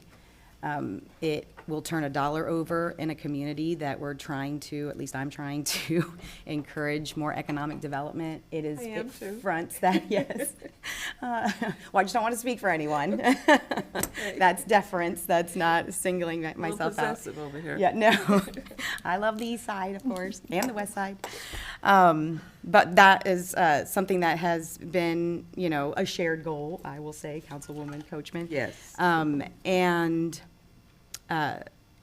so I think that for me, that's going to be the thing that kind of governs my analysis and my decision-making. Thank you. Mrs. Coker. Yeah, it's interesting that this is coming up today because I'm actually going to be addressing some of this even more in my council comments at the end. But it's kind of a philosophical issue that, you know, excessive permitting, it can create real-world problems. It delays projects and it increases the costs and it discourages you know, innovation and entrepreneurship. And I feel like that's kind of what's starting to happen here. And then that just ends up breeding resentment from your, for your government institution from the community. And I really, you know, I think, like as Councilwoman Moore said, there's a lot of stipulations here that they're going to have to meet. And so, you know, I just would like to see us move forward on this. Well, we haven't had the public hearing yet, so. Well, I mean, I'm just, point of order, we need to have a public hearing too. okay, I'm just This is making the my one. comments. Yeah. Okay. Staff presentation's done at this point. Okay, we're going to open the public hearing. Public hearing is now open. Anyone wishing to speak? Anyone wishing to speak? Anyone wishing to speak? Hearing none, public hearing is closed. Mr. Vice Mayor, we do typically allow for applicant rebuttal as well. That's part of our process. We haven't been doing it over the last few items just because there hasn't really been anything brought up to rebut, but I would recommend that the applicant be given that Sirs, opportunity. please come forward. I'll just say a few words on his behalf. I personally, having reviewed this case and having known the Jacksons for some time, I do believe that they made efforts to try to clarify what they were allowed to do, what they weren't allowed to do. I don't think there was any malicious intention in any of that. I think the fact that, you know, Attorney Petroff was willing to stipulate to these, and my clients are willing to stipulate to these requirements, as you mentioned, Councilwoman Moore, that this is the beginning of the process. This is not the end. There's a lot of hoops they're going to have to jump through, and we're asking you to give them a chance to jump through those hoops. Thank you. Any questions? Thank you. No questions? Okay. Chair will entertain a motion. Vice Mayor. Yes, ma'am. Motion to approve Resolution 2538 with the stipulations recommended by staff, and I hope we kept up with all the different things we've added. Well, that was going to be one of the questions that I had. I think, so two questions. One, do we want to add a stipulation specifically to limit the residential use, which I've prepared one if the council wants to add that. And the second question is, do we want to just limit it to 42 guests without the potential to increase that number with off-site parking? I say yes unless they build more space or, yeah, I say yes to limit it. Now, the first one, Would you like to read any of that into the record? Yes, I will. I just wanted to make sure that Yeah. that was something. Okay. So what I would suggest for stipulation D, that stipulation D be amended to just end after where it says 42 guests, so that it would just read, the club/event center use shall be limited to a maximum of 42 guests, and eliminating the rest of that stipulation. And then the new stipulation would be stipulation I, and it would read, once a change of occupancy has been issued for the event space, the property shall no longer be used for residential occupancy. Is that your motion? so moved. And I would like to bring the applicant, since we just read those into the record, to make sure they're in agreement with those stipulations. Thank you.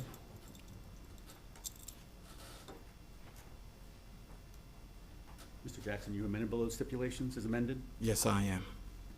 Okay. Thank you, sir. I'll second. Okay. It's a motion and a second.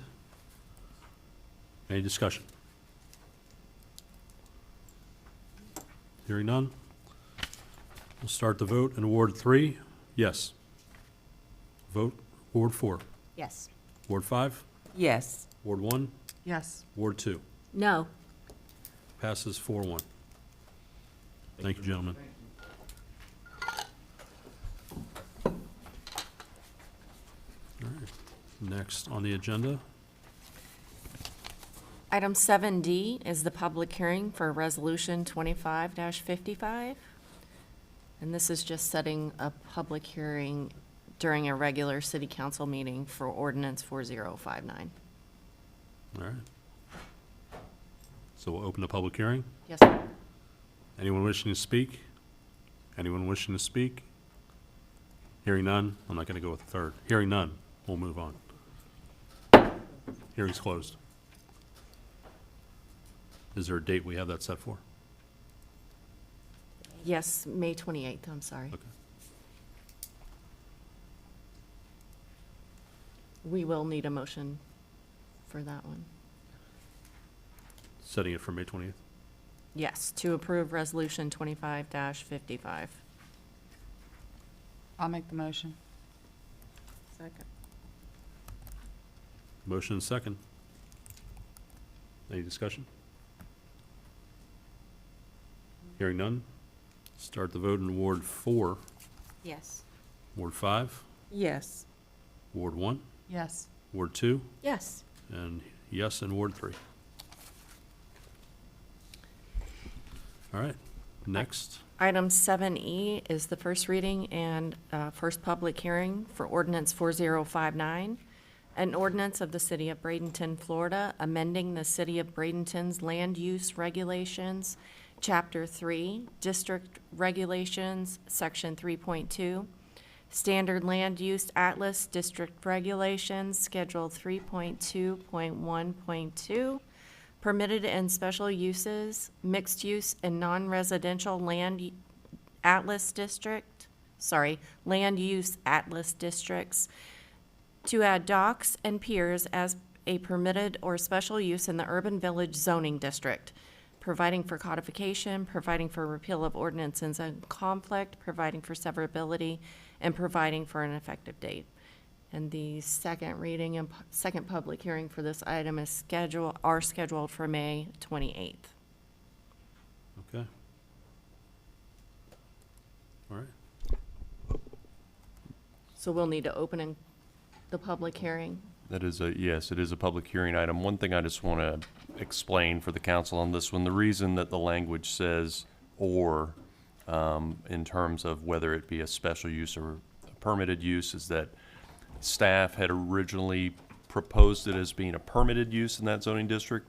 Planning Commission recommended that that be a special use, and so we've advertised it as an option so that the city council can make that decision, and then we'll modify the ordinance title and language when we do that. All right, open the public hearing. Anyone wishing to speak? Anyone wishing to speak? Anyone wishing to speak? Hearing none, we'll close the public hearing.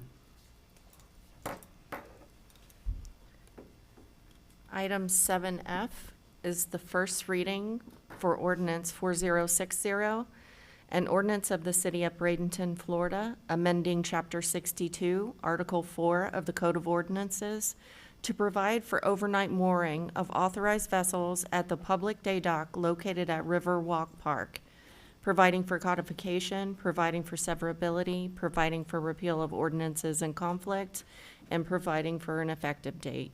And the second reading and public hearing are scheduled for May 28th. And we don't need any action for this one today. Okay. All right. Okay, next then on the agenda is new business by department heads, city attorney, and council. Item A, city administration emergency procurement report. Welcome back, Mr. Perry, but Mr. Williams will take it from here. Thank you, Vice Mayor and Council. So these are the purchases, emergency purchases that were made. Let Ms. Moulton handle the Gonna have to do better than that. technology here. If we're going to continue to do this, I have to learn Braille. A little bit more. That's good. Everybody able to read those? Yeah, if we could go the other side. Yep, that's great. Yeah. Okay. So we had 3 emergency purchases since the last council meeting. One for $717,000, another one for $400. That was for the repair of a storm pipe, and I'll show you some detailed pictures with those at Village Green. And then we had another one for $429,000. That is our disc filters that will be installed at the wastewater treatment plant or water reclamation plant. And then the last is $83,000 for copper sulfate, which actually combats the algae in our surface water drinking area to help with smell and with odor and taste and so forth. So, so as far as the repair of the storm pipe goes, obviously $717,000 is a lot for an emergency purchase, but I wanted to, Mr. Perry and I wanted to kind of show what they were dealing with. So this emergency actually took our contractor roughly 3 to 4 months to get it repaired. Essentially what they were doing was they were chasing bad storm pipe after bad storm pipe. Unfortunately, there's some surface support that was damaged as well. All of this was damaged during Milton, so we were able to get a contractor out there fairly quickly. Unfortunately, it just took some time. So you're talking about a 54-inch storm pipe. It's a sizable pipe. What you're looking at now is some of the piping that they actually removed. At the top, you can see some of the damaged aluminum pipe that was in the ground. And just to kind of give you an idea of the size that they're talking about, this is the shoring and, 6 foot, men inside that shoring. So that just kind of gives you an idea of how deep that storm pipe went and how wide it is. So it wasn't, a smaller job that just took a long time. This was a very large pipe. They had to rebuild some of the shoring for it, and then also install the piping again. Even the risers that you'll see were damaged as well. So just continued to chase pipe after pipe.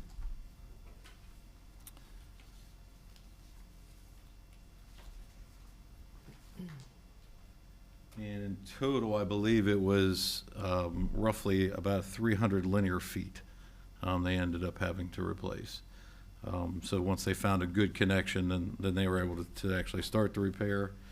Again, talking about size, so this is one of the risers. Again, you're looking at, gentlemen that are 6 foot plus, and you can see the size of riser material that they're using to make the repairs. And then lastly, just as kind of a cleanup, they also had to do some fence reinstallation to make sure it was all tidied up and looked nice, like it never happened. Any questions? Yes, Mrs. Barnaby. I may have missed this. Did you tell us exactly where this was done? Did you give us the? Is that on 20th? It was on 18th and 67th Street West. 18th Ave, yeah. And I just had a conversation with Ms. Clayback, and thank you for staying. I had asked her to stay in case there were any technical questions. But she, basically, if we didn't have this repair done, we may have lost 18th Avenue. So it was a necessary emergency. And like I said, luckily we were able to get one of our trusted contractors out there to get the repairs done. We are seeing more and more the effects of the amount of rainfall that we had between Debbie, Helene and Milton and how it's impacting our infrastructure.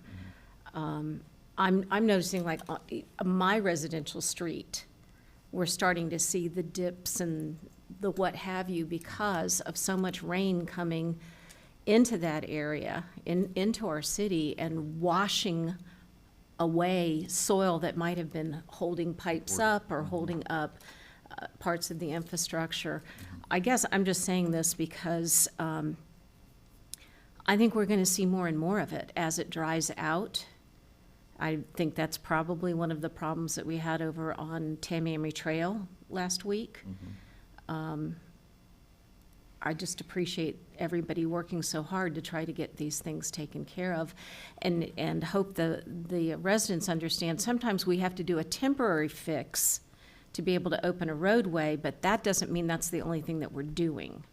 Exactly. Can you speak to that a little bit? And maybe Ms. Claybeck can speak to it a little bit better than I can, but yeah, there is a temporary fix because obviously we're trying to balance, a little bit of traffic control and not try to impede people's lives to be able to get from home to work or to wherever they're needed to go. So if projects take a little longer than necessary, or there's equipment or supplies that we need to procure before we can actually make a permanent repair, then yeah, we're going to try to get at least a temporary solution put in place until we can put the permanent solution put in place with minimal impact to our residents. Ms. Clayback may have more information on that. Absolutely.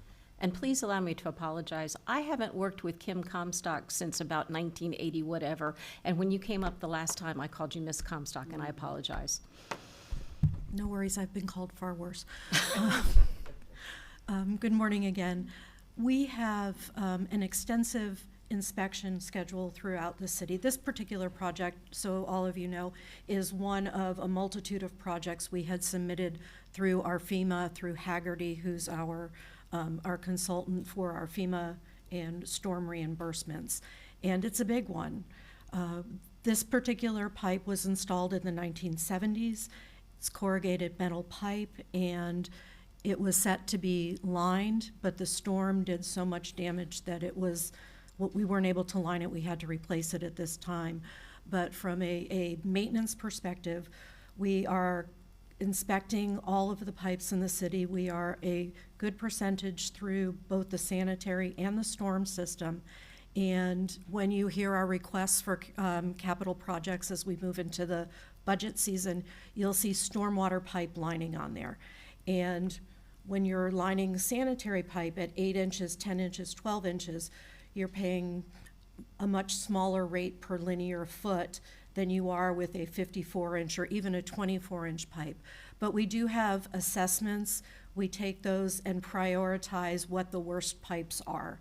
And that's part of the process that we go through behind the scenes. And that's what we do for everything, is we try to prioritize paving and sidewalk replacement and all of those things, so that, and we explain that to people so they understand when they call and say, why hasn't this been done, is we do explain to them our prioritization process. So we are working diligently and every day to go out and inspect our systems that nobody gets to see unless their crystal ball is working. So does that help you all? Any questions? Nothing yet, but you don't want to go anywhere. This is more. That did in fact answer my question. It was really more of a comment about, as we face it and fix it, that we are systematically maintaining what we have faced and fixed, so that we don't continually find ourselves trying to catch up and have super huge capital improvement projects instead of just routine maintenance of our systems. As an example, last year we cameraed in excess of 10 miles in our storm system, as well as another, I believe, 12 miles in our sanitary system, which requires all the cleaning and inspection that goes through it. So we are systematically moving through the systems to get them to the point of being prioritized and repaired, so that we don't run into these failures or minimize the risk of the failure. I'm sorry, just real quick, let me kind of broaden that answer a little bit. Remember, we also started our asset management system. And once we get the systems up and running and replaced and repaired, that will actually, the maintenance of that will be tracked. And so it's more of a proactive approach as we manage the assets of the city, versus trying to always be reactive or always being in a reactive mode. So the idea is we make the repair, we do the assessments, we make the repairs, they're in our asset management system, and we proactively maintain, that system throughout. So whether it's, a vehicle, whether it's a building, whether it's, underground stormwater, wastewater, water lines, they're all assets to the city.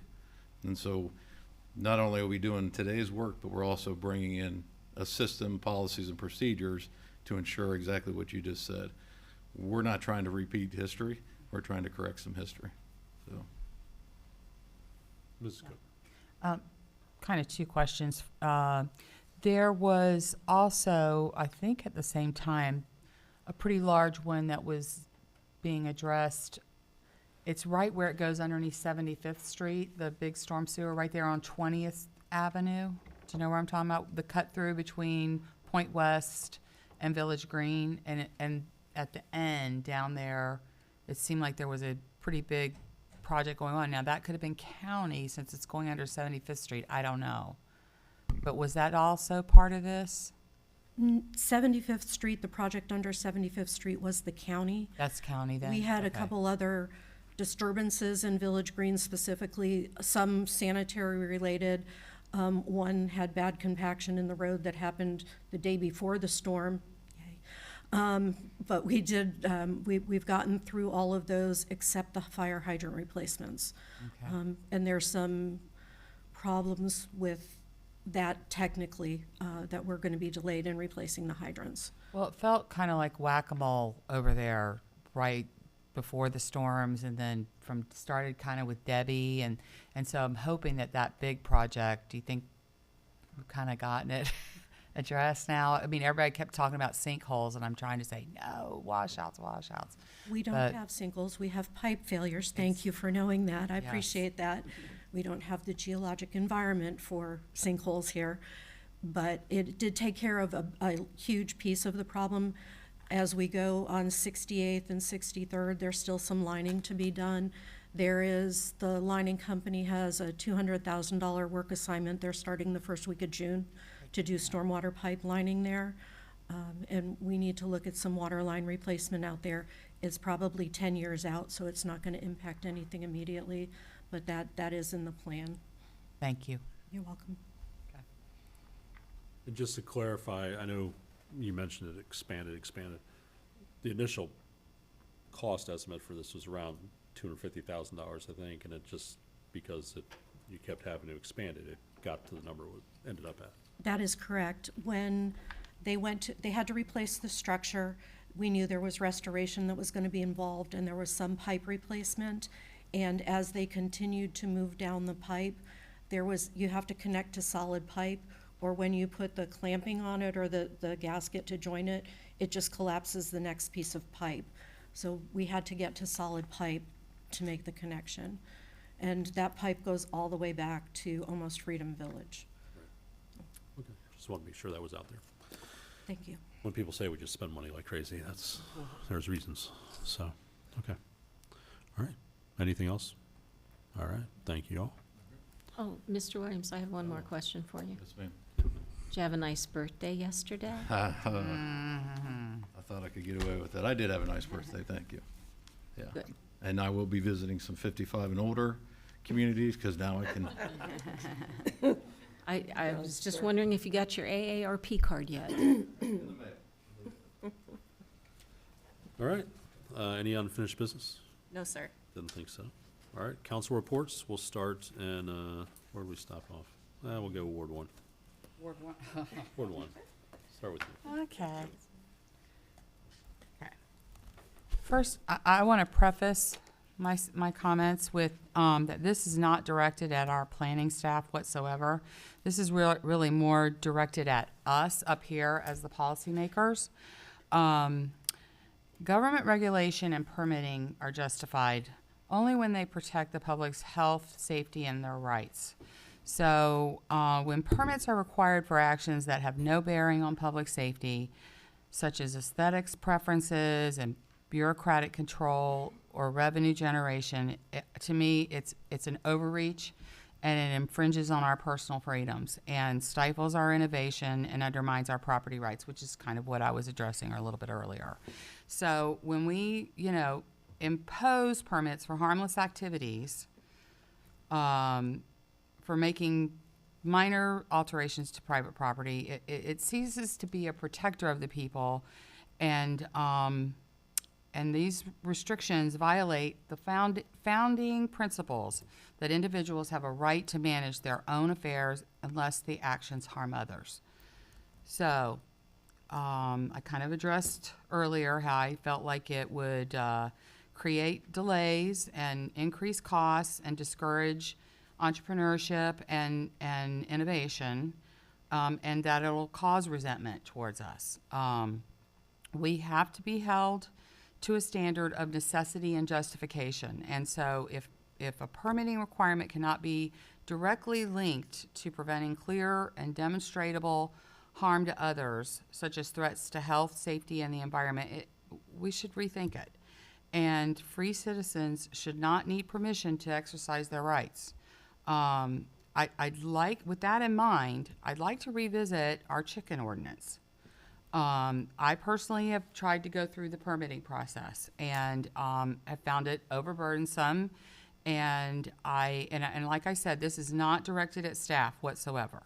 But I just feel like, first off, I don't feel like we should be burdening our staff with inspections and all that and getting into people's personal business. The requirement, I understood the requirement for the stockade fencing, but the way the ordinance is written, it's not just to be a buffer with the neighbor. It has to be around the whole thing. Well, I don't have a neighbor in the back, so to me that's overburdensome, and I would have to get a permit for a fence that I don't really want.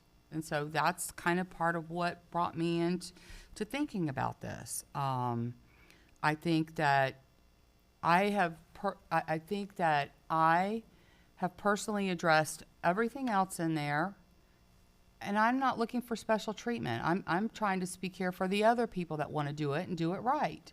Most people probably would just say, forget getting a permit and I'll deal with it later, but I don't feel like I can do that. And you have, I've already spoken to my neighbor and said, if there's an odor, if the noise bothers you, if there's anything that bothers you, let me know and I'll get rid of it. And now here I am looking at an overburdensome process to get a permit. I think that issuing a permit, I understood what the purpose of that was, so that you would have jurisdiction if I wasn't a good bird owner, so to speak. So let me get a permit. Let me sign off that I agree to follow the restrictions that are in there. And then if there's a problem later, you have jurisdiction to come in and say you can't have your birds anymore or whatever. But I would really like to see us allow, I don't know, some kind of a revisiting of it. I can understand the permit so that there's jurisdiction. But beyond that, I think it's overburdensome. So, and then also, with my report, it's graduation time. And as we're reaching, as all the graduates are reaching for the stars, I hope that in the places that they'll go, that they'll please know we are clearing you, we are cheering you on, and hope that you will bring yourself back to our friendly city and share all the wonderful things that you've learned back with us. That's it. Thank you. Mrs. Barnaby. Thank you. I would just like to say that tomorrow morning at 9 o'clock, we will be having the Law Enforcement Memorial at on the grounds of the historic courthouse between the old courthouse and the new judicial center. And if you are downtown and you would like to stop by, I think that would be a worthwhile use of your time. As well as on Saturday, May the 17th, the city of Bradenton will be celebrating its 122nd birthday. And there will be an open house at the historical library, which is operated by the clerk of the court. But when I was growing up, that was the Carnegie Library, and that was the library that I went to. So I can't wait to go in and reminisce a little bit. But that will happen on Saturday at the public market. That's May 17th from 9 until 2. Thank you, Mr. Mayor. Thank you, ma'am. For Ward 3, it's always nice to reward our employees, and obviously we've had a lot of that recently with Police Week is actually this week. Nurses Week, I think, was last week or the week before. But it's always nice when our employees can show up here and we can recognize them, and then it's on YouTube for them to see later on and share with their families. So I'm not surprised that it was a packed house in here. It's always a packed house anytime you have a third of your employees coming to say hello. Also, congratulations to graduates. There's going to be a lot more kids on their own here coming up, but especially the ones at St. Stephen's. I've got to know several over the last 3 years, and they are some pretty decent kids. And I want to thank everybody who came out to support the Kiwanis Family Festival this past Saturday at Lecom Park. There were a lot of community organizations involved, from DeSoto crew to Early Learning Coalition. I was at the bike giveaway spot, which had bikes donated by Rider Bikes. We gave away 12 bikes, from the little small ones with 12-inch wheels, which looked like they were 6-inch wheels, to cruisers for adults. So it was nice. A lot of people came to the game, didn't have any idea about the Family Festival, and a lot of people came to the Family Festival and had no idea there was a game that day. So it was a good day to be there. Rain got a little messy, but we survived. All right, Ward 4. Thank you. I'll speak to Councilwoman Coker's comments regarding the chicken ordinance. I have no problem revisiting the ordinance. I think that if you had a personal experience that it didn't work the way that it did when it was on paper, that's a valid criticism of something that we've done. And if we've made a mistake, we should absolutely not feel discouraged in any way to revisit something that we think was not the way to go. I will say about property rights, the reason why I'm so particular about, and this is just conversation for you guys, the reason why I'm so particular about rezones and special use permits is, I think you guys have heard me say this, I liken property law to a bundle of sticks. When I buy a piece of property, I have certain rights that are associated with it. If you have to come before me to ask for a change in those rights, that means you didn't have it. And theoretically, there's a reason why you didn't have it. And so I tend to view those matters that come before us with an eye towards what is the best use of the parcel? Does it make sense? That kind of thing. I completely agree with you. Once I've given the right, it would be very difficult for me to take it away. So I want to just be judicious about what I throw out there, thoughtful in that, is it the best use? Will it, is it the best use for really the city as a whole?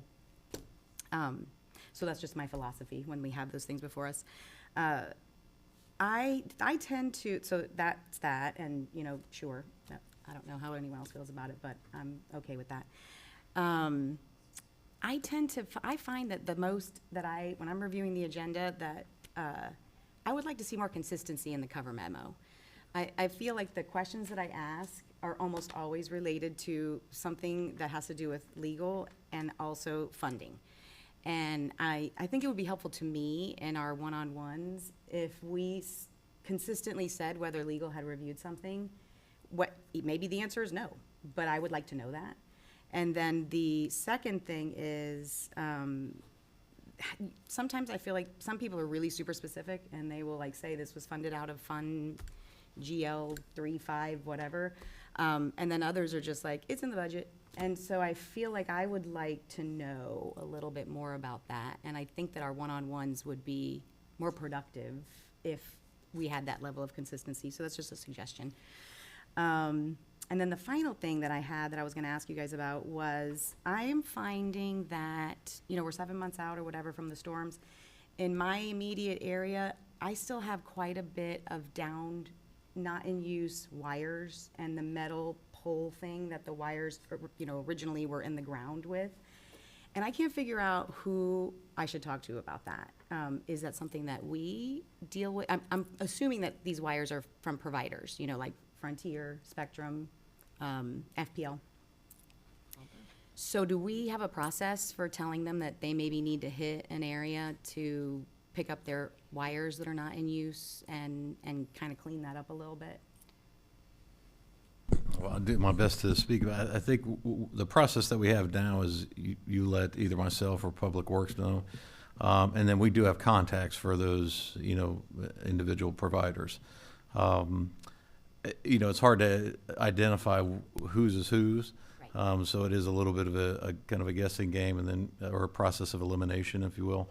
But the best process that we can have is just let us know, identify the areas, and then we can communicate that to the providers. Okay, great. 'Cause I do, what I'm concerned about is a little bit of the, that's not mine, that's theirs. Mhm. And it's been some time now that, Yeah, and in all honesty, it's not the easiest thing to manage, but we do, you know, we do a pretty good job of managing it and get it completed. May not be the quickest, but it does get completed. awesome. I'll follow up with you then and let you Okay, know perfect. some spots that I took a picture for you. All right, thank you. That helped, I will say, because I have taken that, and he's been great about that, very responsive. But I think that the weak link is the providers.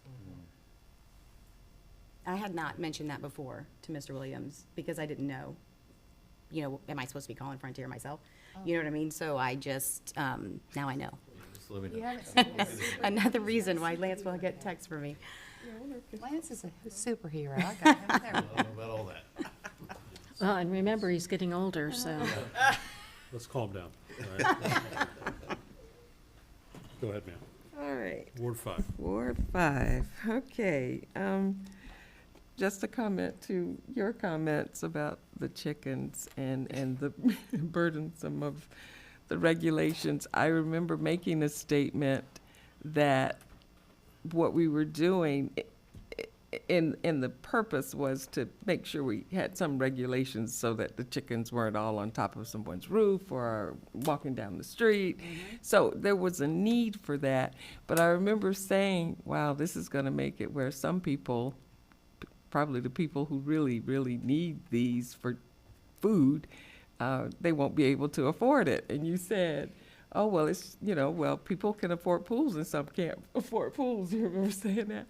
So now you know that firsthand that, yes, it can be pretty expensive. And hopefully we can revisit that and ease some of the things that we didn't really see as we were, you know, making the policy. Because sometimes you don't know if something's going to work until you actually execute, and then you find things you have to fine tune. And to kind of piggyback on your comments, Councilwoman Gonzalez Moore, I have also asked about having a little bit more specific information in terms of the financial impact, because it is easy to just say, oh, it's an operation budget, and that's great, but, you know, just to give some ideas. And I, Mr. Perry and I were talking about that, and we were saying that maybe this upcoming budget, we could talk about that, you know, from this day forward. I mean, that day forward, whatever. Great discussions today. I love it when we can work on something and maybe not necessarily agree, but we talk through it, we work through it, and we're still friends after it's over. I just enjoy that. I really do.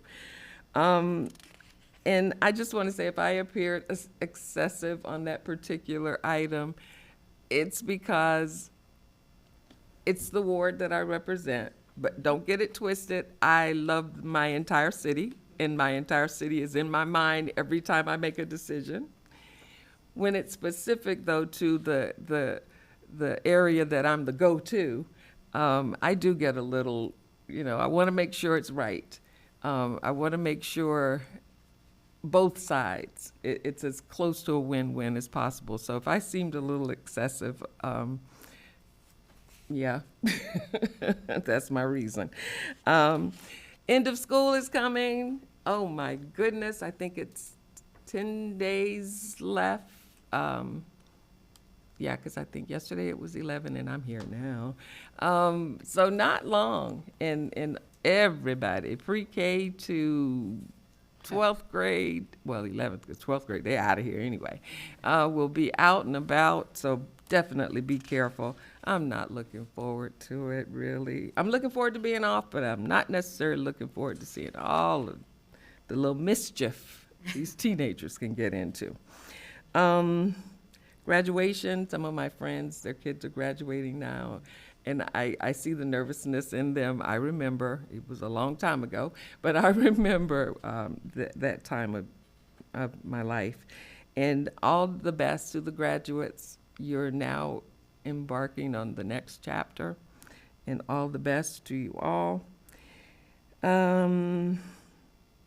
We've had some great holidays, and we have some more upcoming, and celebrations and recognitions, and just being aware that this great nation has a lot going on, and we're in for the ride. Ward 5 is alive. Thank you very much. Department head reports. Please come to the podium, sir, to be recognized. Thank you, Mr. Vice Mayor, Council. Just want to express my appreciation to Councilor Gonzalez Moore. This Friday, I believe, we're having the Tampa Bay Regional Planning Authority luncheon, and it's the meeting's held actually at a summit that I think starts tomorrow over at the Palmetto Marriott. And you're all invited and have been given tables, basically, of tables for staff. But it's basically an award that we were nominated by Councilor Gonzalez Moore for real-time, basically, emergency management on demand, and the novelty of that. I gave the presentation on it, if you remember, several months ago, and talked about some of the efficiency and some of the delivery of services and some of the benefits of it. And we were contacted. We received a great deal of support from some of the ITM teams that were here that utilized the City of Bradenton's PSOC to serve both the city as well as, I believe it was Holmes Beach and Bradenton Beach. Yeah, so we had North Florida IMT team, which is an FDEM team that comes in to support the local team. So they housed out of our facility, and they wrote very, very complimentary letters on behalf of what we were able to do, our management style down there, our facility, our support from our public officials. So I'd like to thank you all for that, and hope to see you at the meeting on Friday. I also appreciate the comments you made regarding some of the improvements we can make to some of the memos and information that's provided for some of the items that go on a consent agenda as it relates to fiscal impact and other information. It's interesting. I think that the conversations I have with Councilwoman Coachman are pretty good, to the extent of it's probably something we should look at improving when we go into budget cycle, because it takes into account a lot of different minutia of detail. I think what I need to know is, like, how deep a dive do you want to do? Do you all understand what the 430 fund is? Do you understand that there's two funds that deal with water and sewer, that there's a state and all these things? And really, the budget process itself appropriates those funds. And if we have things that come up that are additional, we do budget adjustment requests. They come before you pretty frequently and the like. But it gets pretty detailed from both a budgeting and an accounting perspective, but that's not to say that we can't provide you some uniformity in the reporting with data points and information for some of that stuff, and hopefully we'll be able to address that in the upcoming budget cycle. So that's about it. Appreciate it. Appreciate you giving me the benefit of being able to take care of a personal item there today. Thank you. And there are some things on that are recurring kind of things, and you know, that it's just those others, those kind of out of the norm, and just having an idea, ballpark, you know, of the impact. So you don't have to be super, super detailed to the penny, but well, we'll talk about it. We have time. Chief Canday, anything? So council approved a ladder truck for our department, Fire Station 3, a couple of years ago. We're very appreciative of that. The build out on that truck is almost complete. Our apparatus spec committee and Chief Gear will be visiting Wisconsin next week at the Pierce manufacturing plant to do the final inspection. And it should be delivered to Bradenton a week or two later. And we'll bring it here for you all to see at an upcoming council meeting. That's it. Great. Chief Wiesman? Oh, I'm sorry. By any chance, can you give us a ballpark? I know we approved it, but it always amazes me how much these things cost. I believe it was 1.1 million. Yeah. And that is one of the. Probably a deal now. Yeah. Oh, it is, Well, yeah. and when. I think it was actually 1.35. In today's world, when we repriced it, it was 1.55. And it still takes you 3 years to get it. It's an aerial platform, basically. And we have 2 existing aerial platforms, but one of them is just, it's out of service, I think, right now. Chief can pine on that more, but with some of the higher structures we have, it was certainly necessary. And again, it's a 3-year backlog on that equipment. And Fire Station 2 is coming along. Chief might want to give an update on that too, quite well. Yeah, it's moving along. It's been a pleasure to work with Willis Smith. The project, if you haven't gone and done a tour yet, I'd recommend it. It's a beautiful station, but it's on schedule as far as timeline and under budget, so that's good. Hear that? And I will say that, I'm sorry, Councilwoman, but that's also managed by John Toddy as our project manager, and he's worked very well with Willis Smith, and that's the result of that kind of collaboration. And so we're hoping to have that throughout a lot of our projects moving forward. I just wanted to ask about the ladder truck. How many stories does that allow you to go? It is a 100-foot ladder truck, but doesn't mean, that's probably about 6 to 7 stories depending on your angle. Okay, thanks. Chief Wiesen? Yeah, obviously, Chief Bevan is attending one of her last Florida Chiefs of Police Association board meetings, so she couldn't be here today, but she did want me to reiterate a couple things. Obviously, Councilwoman Barnaby kind of talked on the law enforcement memorial tomorrow morning over at the courthouse. We'll be there, as well as mentioning that we sent a contingency of Bradenton police officers up to the Law Enforcement United Road to Hope tour. They rode 250 miles, raises money for the families of those officers who have died in the line of duty. So that's something that we're also very proud of.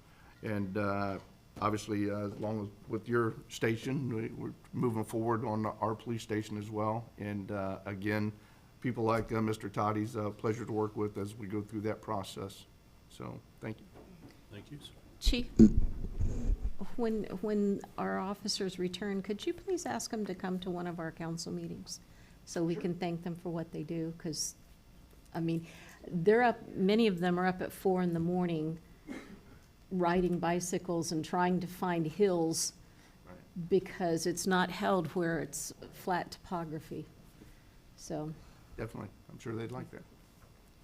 And just a few follow-ups on the Bradenton Law Enforcement Center, Police Headquarters. Right now, they're working, as you can see out there in the garage. We have a groundbreaking that's scheduled for, I believe it's May 20th. And hopefully you can all make it to that groundbreaking. We're also in the process of getting the water lines relocated. There was a small glitch in, again, unlocated prior utility from the gas plant, and its position close to the water tower itself, and engineering and technical decisions about how to address that, which has been addressed. It's fairly minor on the cost associated with it, but that project is being managed by Mr. Toddy at this point, and through our CMAR, if you remember, who's NDC Construction. That's in the construction phase of the project itself, along with AECom, who is the contractor, the architect of it, and also construction manager through the process called construction administration. It's a very expensive project. Drop the mic. Okay. Mrs. Singer. We'll put the chicken ordinance on for discussion at your next regular meeting, towards the end of it. I think there has been some confusion about the interpretation of the code, so we'll try to give you an illustration of what our expectations were, what we'd be seeing out there in the field. And I don't know that that necessarily is in agreement with what people were expecting for those that were trying to get, the permit, so. Do we have room for it on a workshop possibly, or is that already I know we can, occupied up? We have one coming up, right? Correct, next week. Is that agenda already pretty robust? No, well, it's not up if to I me. could have like an additional week to get that ready for your regular meeting, I think that might be better, because then I can put some more items on there for illustration purposes, if that's okay. Sure. I don't Why know not? if anybody feels differently about that, so, okay. All right, thank you. Thank you. Anybody else for the good of the order? Mr. Williams? I'm good, thank you. All right, Mr. Russo. A lot of conversation with you today. It was good. It was good. All right. We're adjourned.